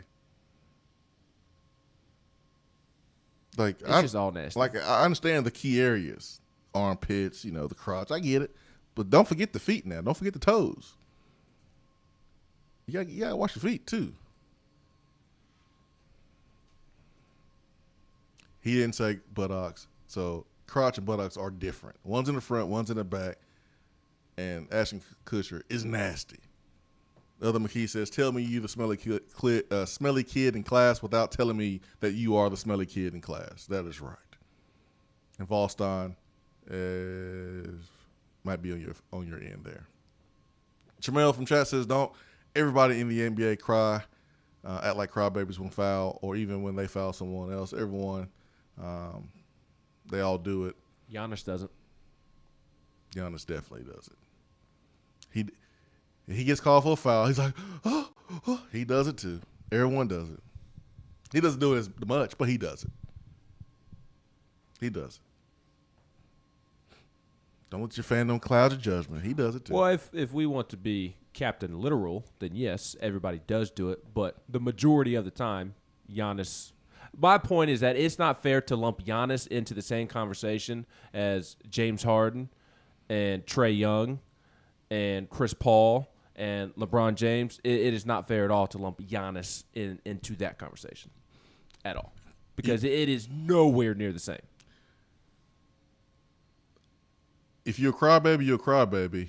There's just those babies cry more. Still a crybaby, just like most of the NBA when they get called for a foul, they're never guilty. Giannis is a crybaby, just like the rest of them. He just cries less. But there's this stigma that NBA is unwatchable because all the players are just unwatchable because of how much they complain. Giannis does not fit that mold, nor is it appropriate to lump him into that mold. But he does it like everybody else. I just admitted that he does do it. But again, it is fair. No, it's not fair to lump him into the same conversation as Trae Young and LeBron and the other guys that I mentioned, because he does not do it It's near as much. It's fair to lump him in with the NBA because majority of the NBA players do it. Just those guys you mentioned, they do it more, and it's more annoying. People who do not watch the NBA but yet still find time to criticize the NBA, which I think is weird. How can you criticize something that you don't watch? They lump them all together. It is not fair to associate Giannis as one of the reasons people say that they don't like watching the NBA, because he does not fit that mold. It would be unfair if Giannis didn't do it at all. But the fact just butthurt that Devin Booker didn't win this. I'm not didn't win the butthurt. ship, and Giannis got a ring. I'm not Dropped a butthurt. 50 piece. I'm happy for him. Let me know when Devin Booker, a Kentucky Wildcat, moving that goalpost. It ain't about that. drops a 50 piece No. in a closeout game in the finals. No, it ain't about that. I'm happy for Giannis. I'm happy for the Bucks. They were the better team. Ain't got nothing to do with that. Giannis does not do it near as much. Just because you do it once or twice a game does not mean you do it all the time, like Harden and LeBron every single time. You go back and watch the final series. There are multiple times where Giannis just gets up and goes to the other end of the floor. Yeah, and there's other times where he does it. But proves people LeBron right. and them do it every single time. Like Yeah. And they're more annoying. Sue me for not wanting to lump Giannis into them. Okay, you can try to make him different, but he complains like everybody else. Swain Event, be right back.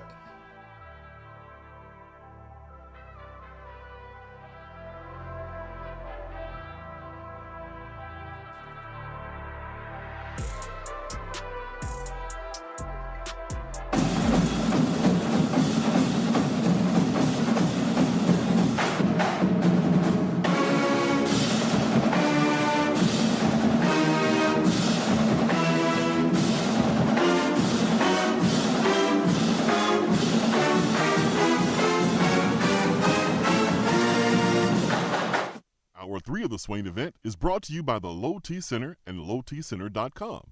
Do you know your numbers? Feel like you again. Let us help. Guys, your health right now is more important than ever. I recommend Low T Center. That's where I get my levels checked. It all starts with the annual wellness exam, where they do a comprehensive health assessment exclusively for men, making it quick and easy to take care of your health. And now they offer monitored self-inject at-home testosterone treatment.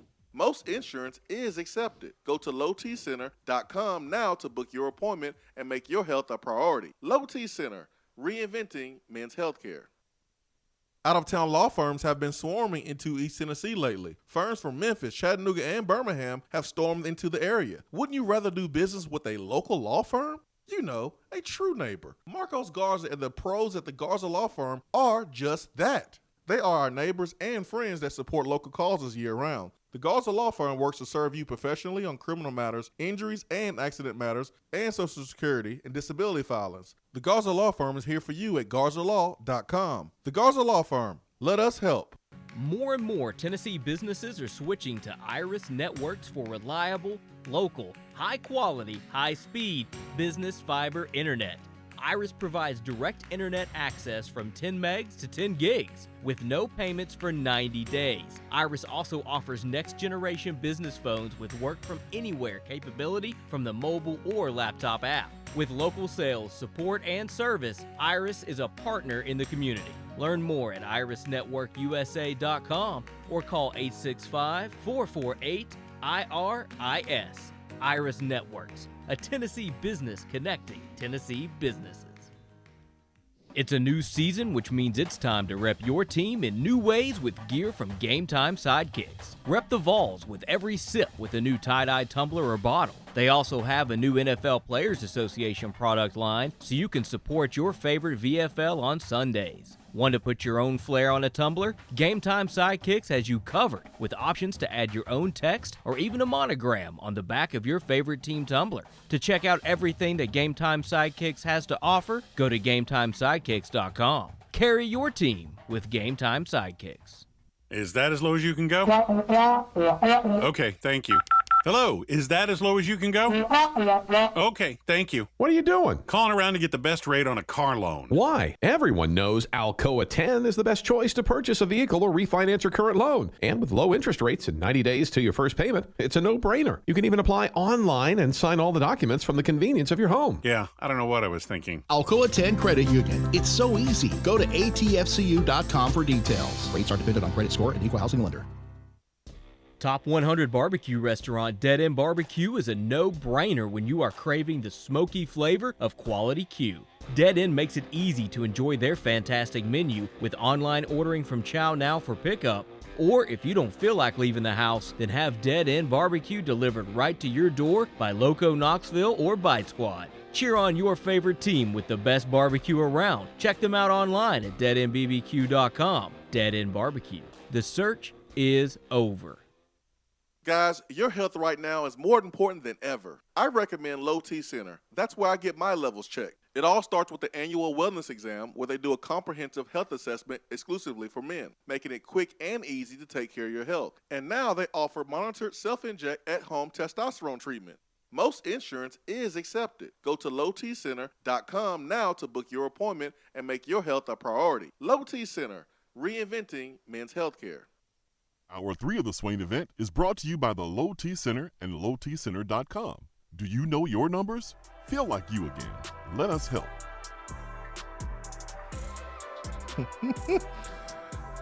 The GOAT, Jennifer Morris, said she came in halfway through the conversation, through for what, and said, who's not watching their business? That would be Ashton Kutcher.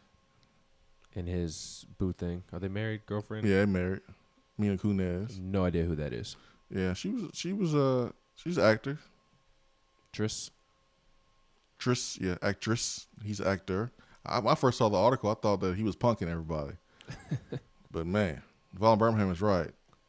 Derek Dooley needs to show that family how to use proper shower discipline. You are right, Vaughn Birmingham. Ugh.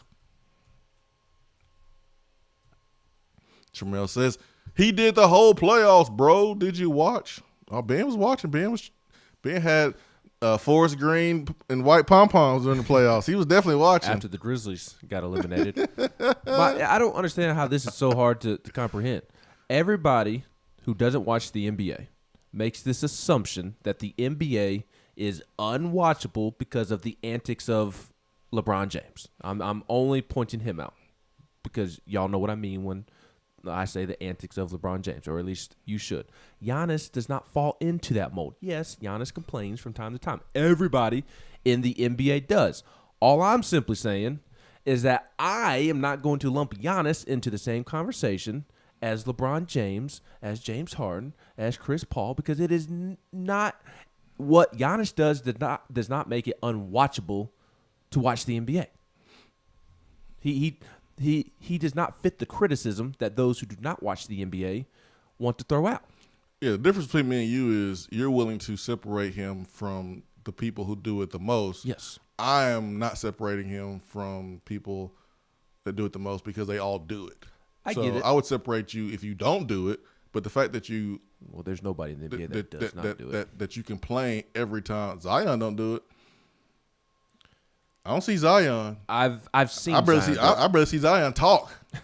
Zion complains. I've when he's been kicking my Grizzlies' butts, I have seen him complain. See, I'm willing to I can do like a little complaint here or there because NBA refs can be so bad from time to time to where I'm cool with giving them a piece of your mind.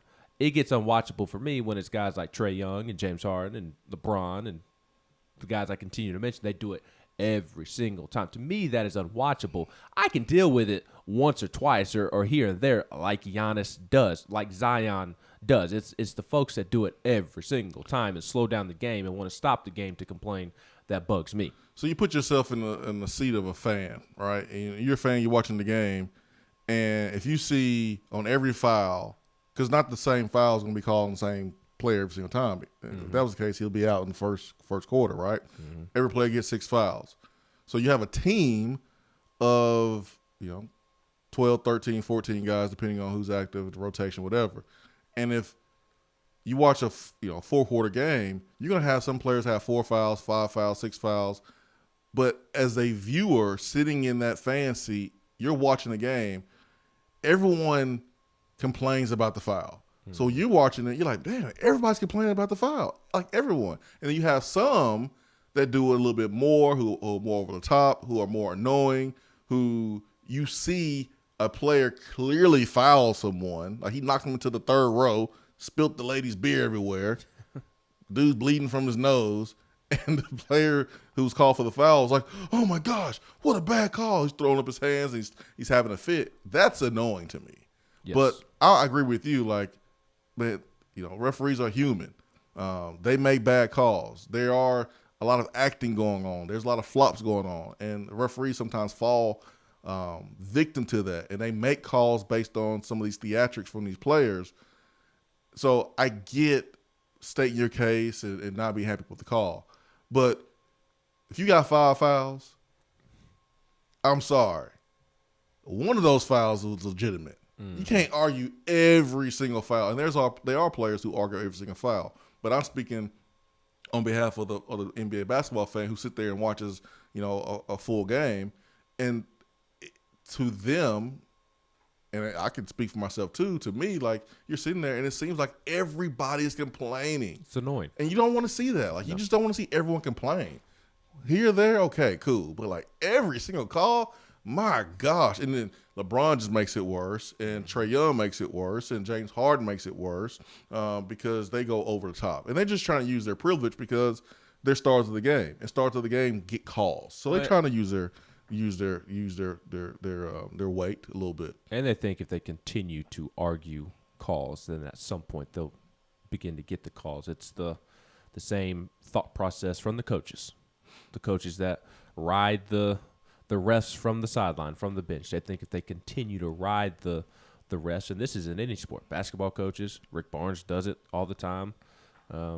Football coaches, baseball managers, yelling at the umpire. They think if they continue to be boisterous and be demonstrative, that at some point the ref is going to get tired and maybe they'll start to get some of the calls if they just nag them enough. Yeah. 5 Cent Vol says, agree with Ben, don't lump Giannis in with the ones that are considered crybabies. He also says, Ben, why so much hate for Trae? Just curious, what is your beef with him? I think Trae Young is a great basketball player.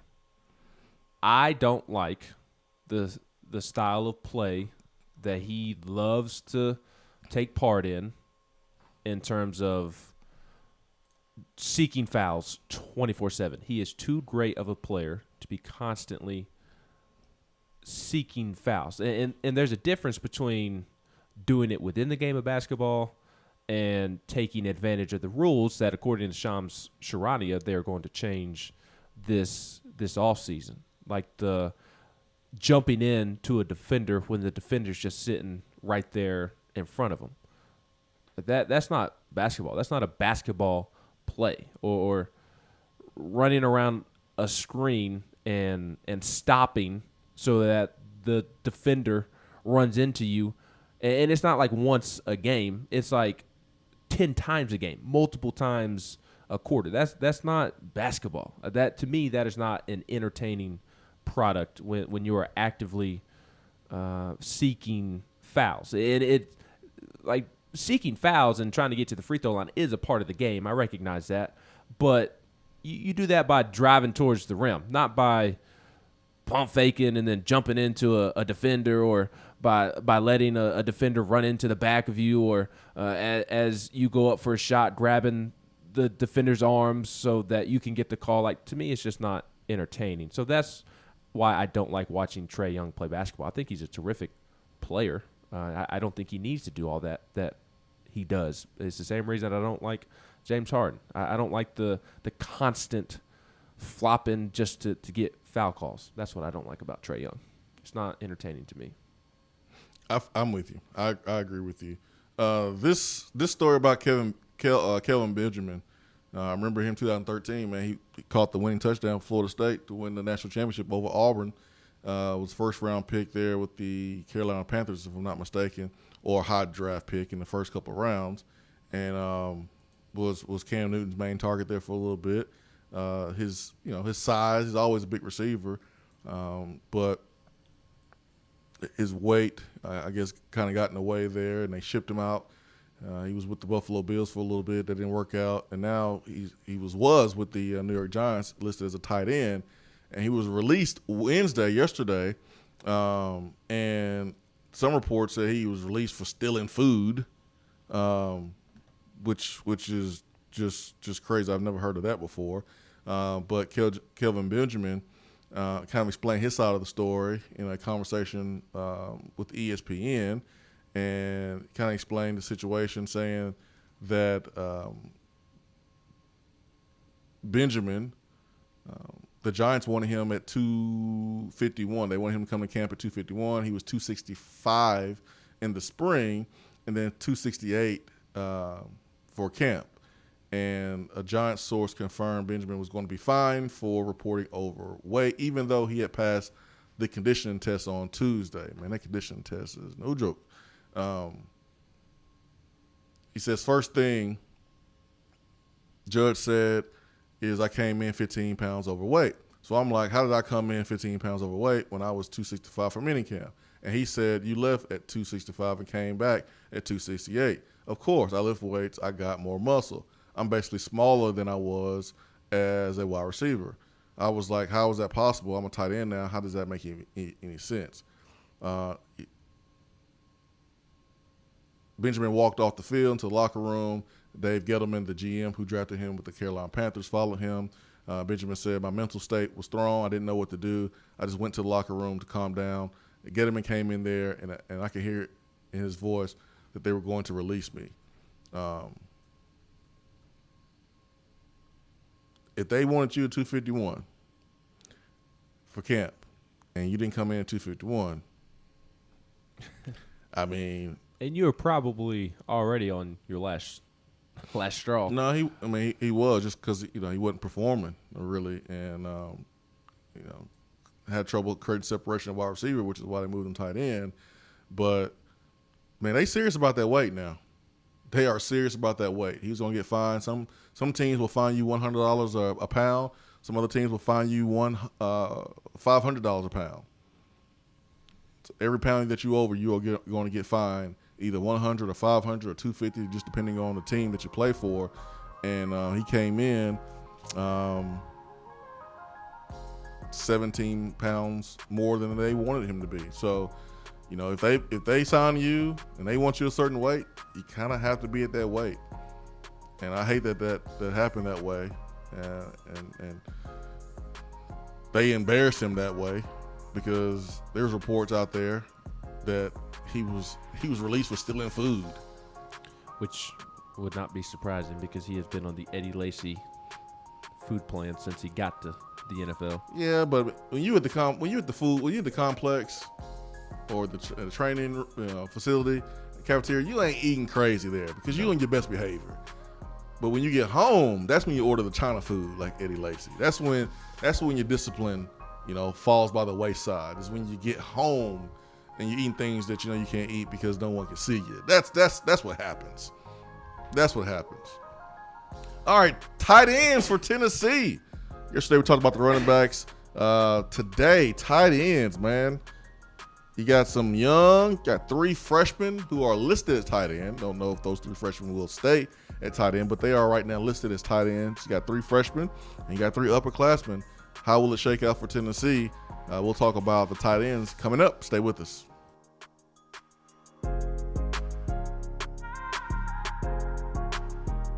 Hour 3 of the Swain Event is brought to you by the Low T Center and lowtcenter.com.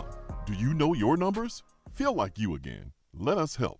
It's a new season, which means it's time to rep your team in new ways with gear from Game Time Sidekicks. Rep the Vols with every sip with a new tie-dye tumbler or bottle. They also have a new NFL Players Association product line, so you can support your favorite VFL on Sundays. Want to put your own flair on a tumbler? Game Time Sidekicks has you covered with options to add your own text or even a monogram on the back of your favorite team tumbler. To check out everything that Game Time Sidekicks has to offer, go to GameTimeSidekicks.com. Carry your team with Game Time Sidekicks. Is that as low as you can go? Okay, thank you. Hello, is that as low as you can go? Okay, thank you. What are you doing? Calling around to get the best rate on a car loan. Why? Everyone knows Alcoa 10 is the best choice to purchase a vehicle or refinance your current loan. And with low interest rates and 90 days to your first payment, it's a no-brainer. You can even apply online and sign all the documents from the convenience of your home. Yeah, I don't know what I was thinking. Alcoa 10 Credit Union. It's so easy. Go to atfcu.com for details. Rates are dependent on credit score and equal housing lender. Top 100 barbecue restaurant Dead End Barbecue is a no-brainer when you are craving the smoky flavor of quality Q. Dead End makes it easy to enjoy their fantastic menu with online ordering from Chow Now for pickup. Or if you don't feel like leaving the house, then have Dead End Barbecue delivered right to your door by Loco Knoxville or Bite Squad. Cheer on your favorite team with the best barbecue around. Check them out online at deadendbbq.com. Dead End Barbecue. The search is over. Guys, your health right now is more important than ever. I recommend Low T Center. That's where I get my levels checked. It all starts with the annual wellness exam where they do a comprehensive health assessment exclusively for men, making it quick and easy to take care of your health. And now they offer monitored self-inject at-home testosterone treatment. Most insurance is accepted. Go to lowtcenter.com now to book your appointment and make your health a priority. Low T Center, reinventing men's healthcare. If you want to get in on the conversation, call the Iris Networks hotline at 865-200-5503. Grow your business with Iris Networks high-speed fiber internet. irisnetworksusa.com.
Hiller Plumbing, Heating, Cooling, and Electrical is celebrating all month long, home of the free with special deals to customers. These special deals include a free Yeti Tundra cooler with the purchase of a new tankless water heater. Also a free Traeger wood pellet with the purchase of a new home generator or select new HVAC system. Hiller's work is backed by their Happy You'll Be or services free guarantee. And these deals are happening for the month of July. Got a few days left, so do not let this deal pass by. If it's something that you need to get done with your home, get it done. Get yourself a new Traeger wood pellet grill or a Yeti Tundra cooler. yesterday we talked about not receivers, but the running backs. Today, tight ends, my man, tight ends. As you look at the roster, you got some freshmen. I won't mention them first. I mentioned the upperclassmen because they actually put in some work. That's the way it works. Low man at the totem pole, we come in as a freshman, last at the back of the line, just the way it is. So I'll mention the older guys first, starting with Austin Pope, who is a redshirt senior, was in the transfer portal, decided to come back. Then we'll go to Princeton Fant, who was also a redshirt senior, Jacob Warren, redshirt junior. And then you have the freshmen, Miles Campbell, Julian Nixon, and Trinity Bell. There's a feeling that Trinity Bell will not stay at tight end, but we'll see, man. He's 265, 6'7", big old boy, basketball player, started playing football a little bit later, but just continue to grow and continue to get big and making it a little bit harder for him to, continue to play basketball at a high level. Coming off of a torn ACL, unfortunately. Yep. So I don't expect much from him. Not yet. This season, but I am fascinated by that tight end position, just because there are three guys who you think have a ton of upside. Three young guys. It's kind of separated into two groups, the tight end room. You got the veterans, Austin Pope, Jacob Warren, Princeton Fant. Those three will be the guys who receive most of the snaps. But then you kind of have that second group within the room of the youngsters. Julian Nixon, who signed as a receiver under Pruitt, but is listed on Tennessee's roster as a tight end. I saw his listed weight the other day. I think he was 6'3", 254. It says 245 Okay. on the roster, on the official Gotcha. roster, but I doubt this is accurate at this He's a time. big old boy. Because they gain weight from the spring and summer workouts. Yeah, so these weights are probably not 100% spot on right now. Point being that's a lot of weight for a receiver, so makes sense as to why he's listed at tight end going into fall camp. But you have Julian Nixon, you have Trinity Bell, who you just mentioned, and then you have Miles Campbell, who also kind of showed off his athleticism at times during the spring. So you don't have any, bona fide youngsters in the room that are going to contribute from day one or this upcoming season. At least I would be surprised if any of those three contribute something serious at some point this season. I don't even know if they'll be ready to contribute in year two. You hope so. That's obviously the plan. But my point is they're all developmental prospects, and I don't. When I think of a developmental prospect, I think of them being ready by the time they're a junior. And maybe in this case, a redshirt sophomore, because I assume at least one or two of those guys will redshirt this year, go through their redshirt freshman season next year, and then at that point should be ready to play. At least that's what I think of when they have when I think of a developmental prospect, which is what those three are, because two of them are fairly new to the position, and one of them just wasn't a heralded recruit like some other tight ends tend to be. So I'll be curious to see if they can impact the room any this season, but I'm more curious to see if they show signs of them being a good player at some point down the road. However that time frame looks, at some point down the road, can they show signs of showing hope that they can be a legitimate contributor? Because I imagine for most coaches, they know within the first month or two whether a player is going to be a good one for them or if they missed on them in recruiting. So I'll be curious to see if those three youngsters can show signs of hope for the future of the position. When I look at the three young tight ends, I don't know if they're going to be players that will play day one. I think it's really hard to tell that, honestly. When a player comes in and shows off in fall camp, then we can kind of make that determination. There's been players in the recent years that we didn't expect to come in and play day one, but they showed up and showed out like a Cam Sutton or Derek Barnett. You just never know. One thing I will say about Julian Nixon that stands out more than the other two guys is that he has a very important skill set. He has an intangible that could propel him in front of the others and could allow him to play early. I don't look at him as someone who I won't put him on the schedule. Yeah, this is what he's going to do his junior season. But I will say that he has an opportunity, and that's just what it is right now, is that he has an opportunity to be the guy tight end next year. There's going to be certainly an opportunity for him to do that because you have two redshirt seniors, you have a redshirt junior, and I remember him coming out of Atlanta. He plays in Georgia, Metro Atlanta, so he plays against really good competition, but he has an elite measurable. He's not slow. He's fast for his size. Like he's super athletic. And that right there could be the difference in him playing early, whether it's this year or being the guy, the true sophomore or a redshirt freshman, and having to wait, a little bit longer. He's not your normal, 3-star player. I look at elite measurables, whether that is, speed, whether that is athleticism with an offensive tackle, whether that is a quarterback that has, a powerful arm or super athletic. You look at some of these 3-stars, and people always want to lump them together, but there's a lot of 3-stars that have elite measurables, and they show that and they put that on display. And in this offense, where they want to put you in space as much as possible, we see the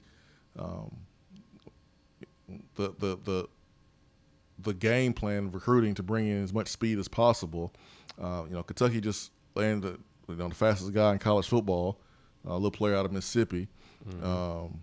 But Tennessee already got a player like that in Squirrel White, who's a 10.62 guy. But the player that Kentucky got is faster. I mean, he really is the fastest player in this class in the nation. But speed is the objective, and it's not at running back, and it's just not at at receiver or DB. You want to get faster than everywhere, and you want to get guys at every position that can create matchup problems for the defense. I think Julian Nixon can do that, and it really depends on his maturity. When it's time to be physical, can he do that? Because the last thing you want is to have to take a guy out when you want to run the football, or take a guy out when he is called on to block rather than going out on the pass because you want max protection. So he has to make sure that he eliminates his weaknesses and he can be an all-around tight end. But he is someone who's coming in faster than probably all of these tight ends when they came in.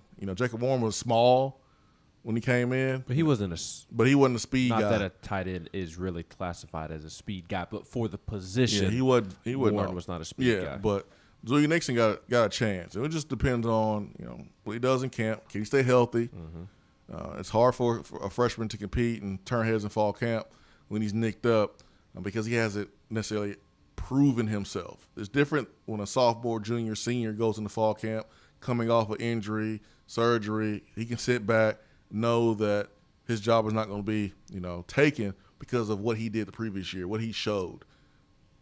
These freshmen, they don't have that. They don't have that luxury because they're true freshmen. So you got to be able to be healthy to show what you have. If you can't, it's going to hinder, your development and your opportunities to play early. But back to the older guys, Princeton Fant, who kind of proved to be the guy for Tennessee last year. You had Austin Pope, who had the back surgery and was out for the season, and there's no way that I'm going to believe that Austin Pope is going to be the same player.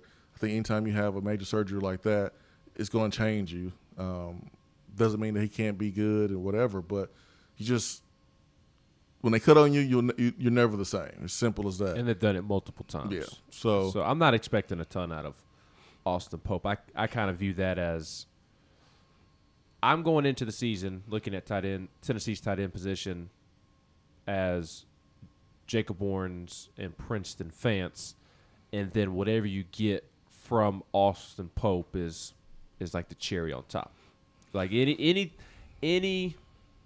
production you get from Pope is just not a miracle. That's too strong of a word to use, but it's just like it's a gift. It's a Christmas present. Any production you get from him, I'm just not expecting much from him because if of you're his speaking passing history. game. I mean, if you're speaking truly passing game, yeah. But what about as a blocker? I mean, typically that's been what he's best at. But is he going to be the same blocker now that he's been cut on again?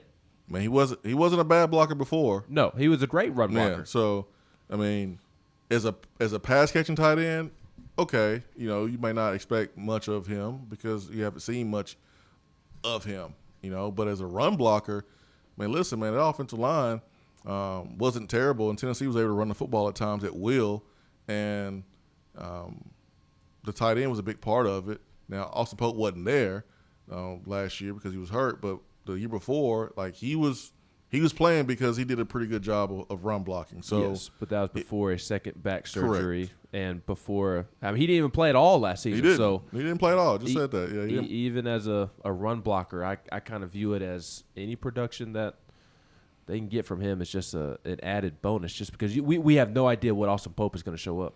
Yeah, he's experienced. He's played a lot of football. He knows what it takes to play in this league. How to carry himself as a semi-professional playing in the SEC. He knows how to rehab, take care of his body. I don't think he's just going to go away. I think he's going to be in the mix. But when he's used, it's going to be something that we pay close attention to. Situational football, goal line, short yardage after a timeout or TV timeout, or when the clock stops. When did they use Austin Pope? Where did they use him?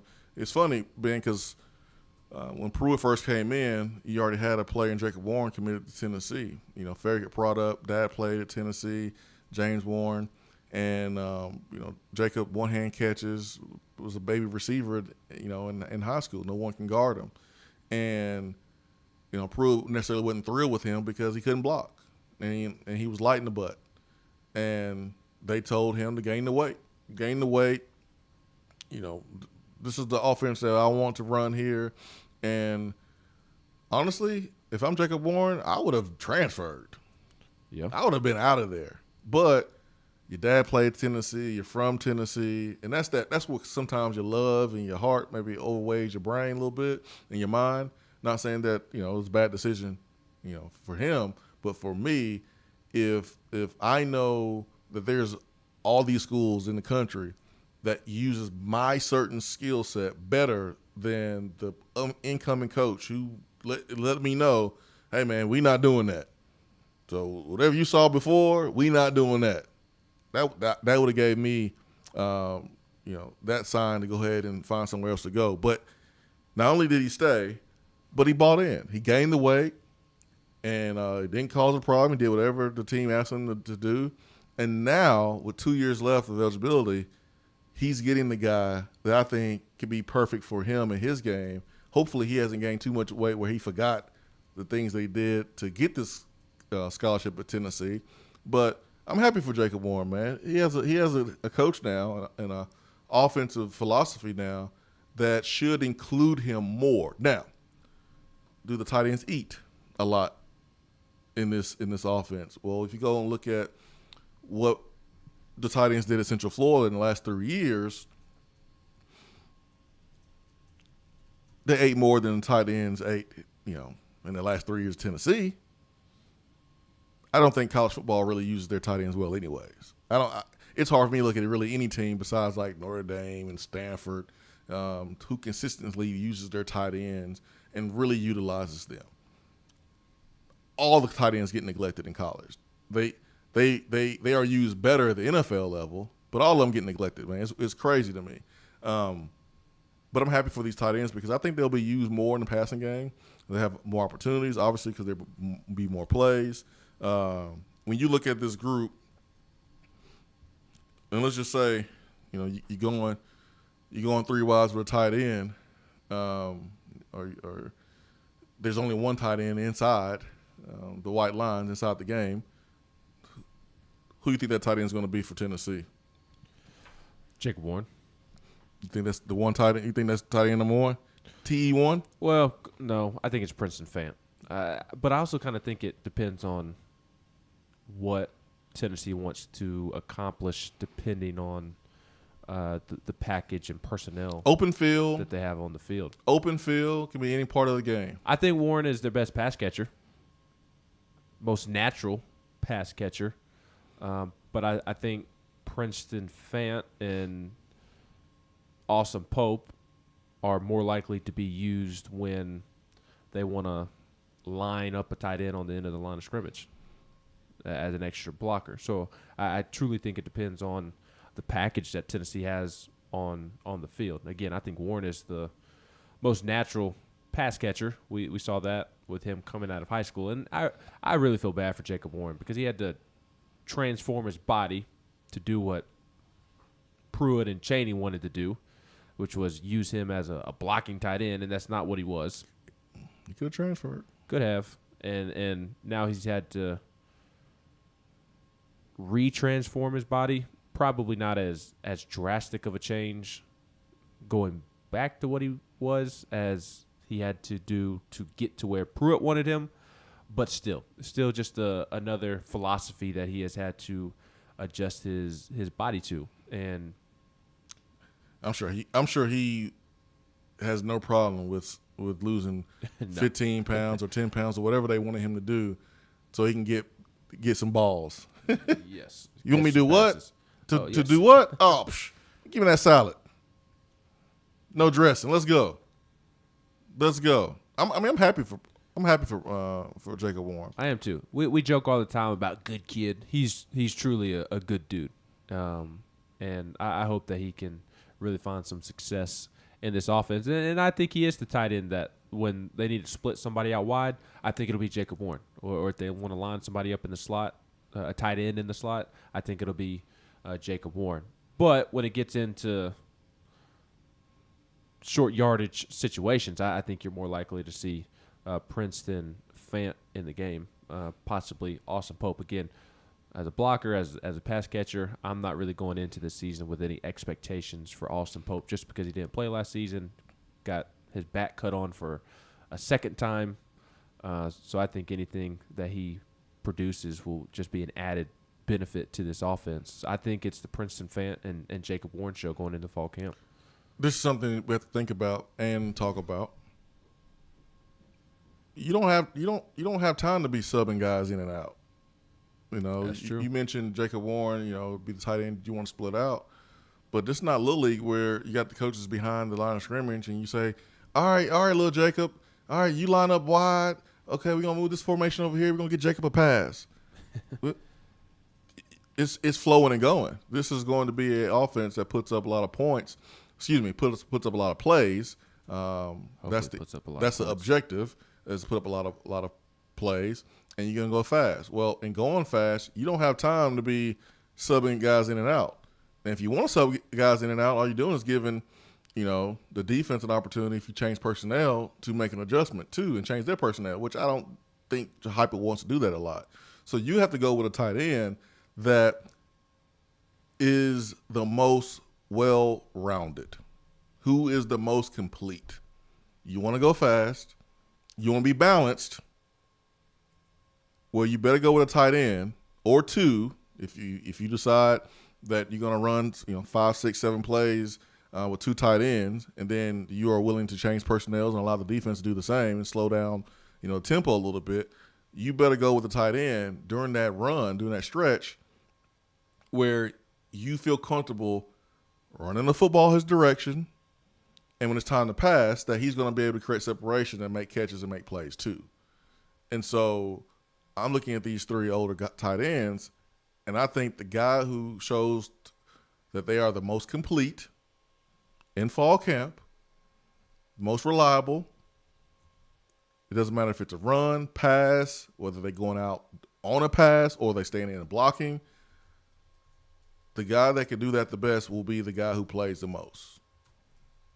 You have 3 upperclassmen, and usually you have them staggered to where you might have 1 or 2, together, but you got 3. Like you got 3 right here, 2 redshirt seniors and a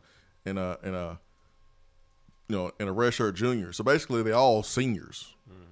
When you look at it, they all been here 4 years. Play a lot of football.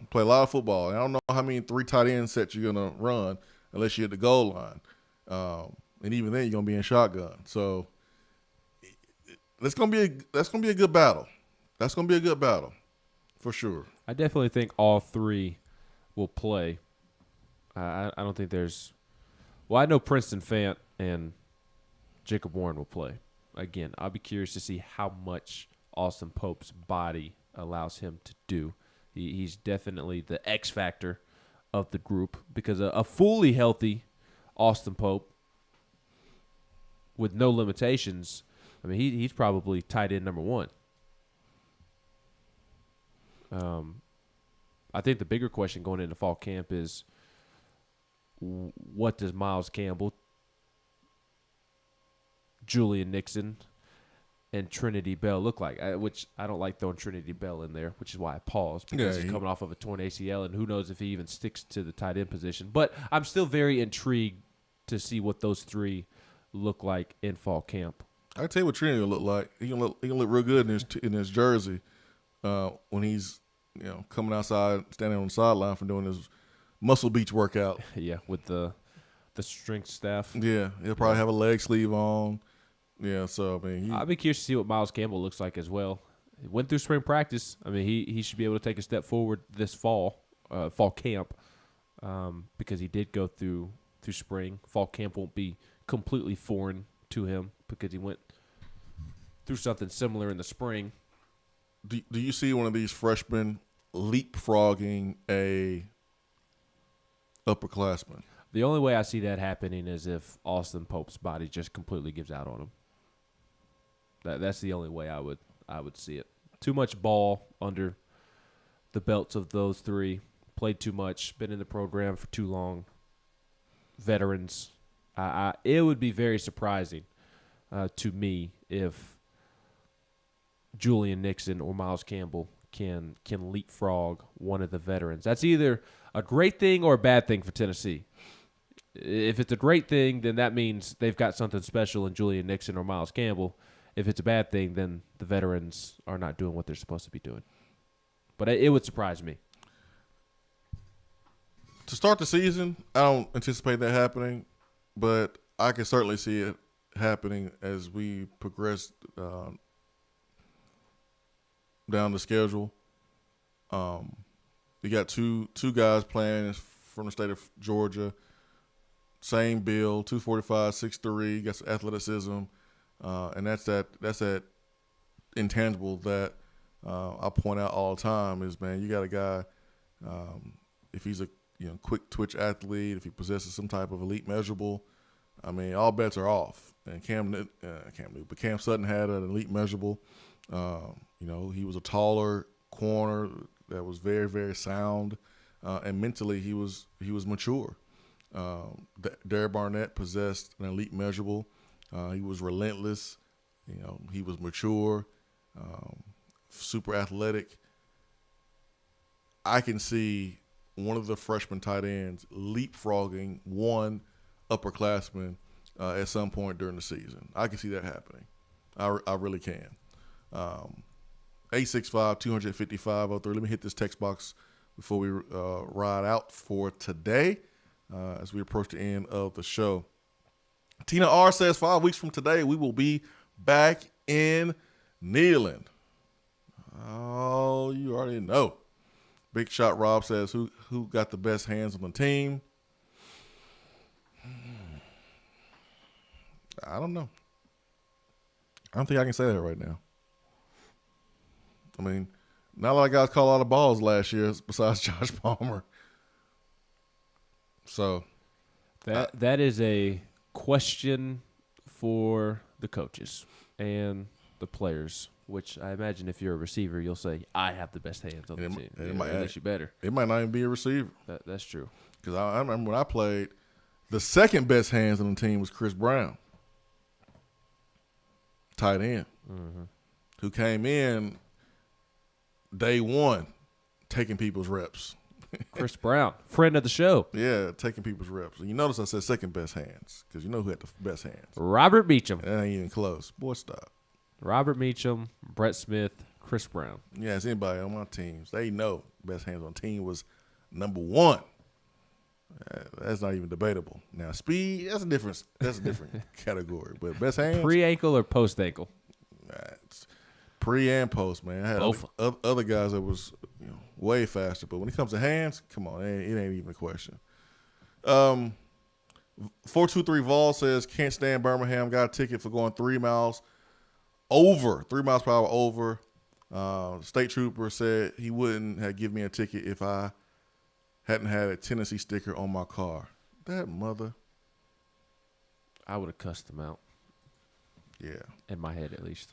About to say. I wouldn't. I would took my ticket and be happy to live another day. Other McKee says, the NBA is, quote, unwatchable because superstars are attempting to extend their careers as long as possible. They sit out multiple games per year. They don't want to play hard or be roughing up. There's nothing wrong with it. They have a 10 to 15 year stretch of making life-changing money, but the product isn't as good as it used to be. Yeah. And Other McKee says, like, he watches it. He put the air quotes on unwatchable. I just remember a day when, guys played every single game because they understood how much it meant for a young kid that from Knoxville who traveled to Memphis or traveled to Charlotte because they wanted to see Steph Curry play. And Steph Curry was their favorite team, and they, couldn't go out to the West Coast to watch Steph play at a home game, but watched him play in a way. And Steph Curry knew that the fans came to watch him play, and he played. But you got guys like Kawhi Leonard and that have the load management. And I certainly understand it from their side of it. I totally do. Well, the teams have gotten just as bad as the players about it. I watch my Yankees every stupid night and always have somebody sitting out just to get them rest. It drives me crazy. We're sitting here trying to make the playoffs, and you're resting Aaron Judge, and it's literally not an Aaron Judge decision.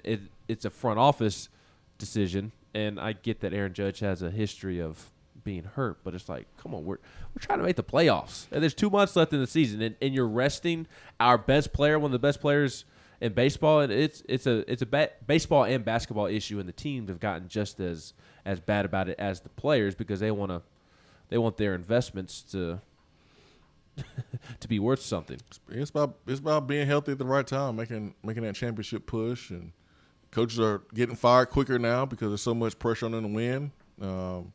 And so you want to have your healthy guys out there when it matters most. And unfortunately, you get the fan from overseas that travel 28 hours to come to a game, and it's the one game that a superstar is sitting out. Yeah, and that's the part that absolutely sucks. Yep, it really does. There used to be a sense of pride too about playing every game. The Cal Ripkens, the Iron Man, the streak. There used to be a sense of pride about being available for your team every single time out.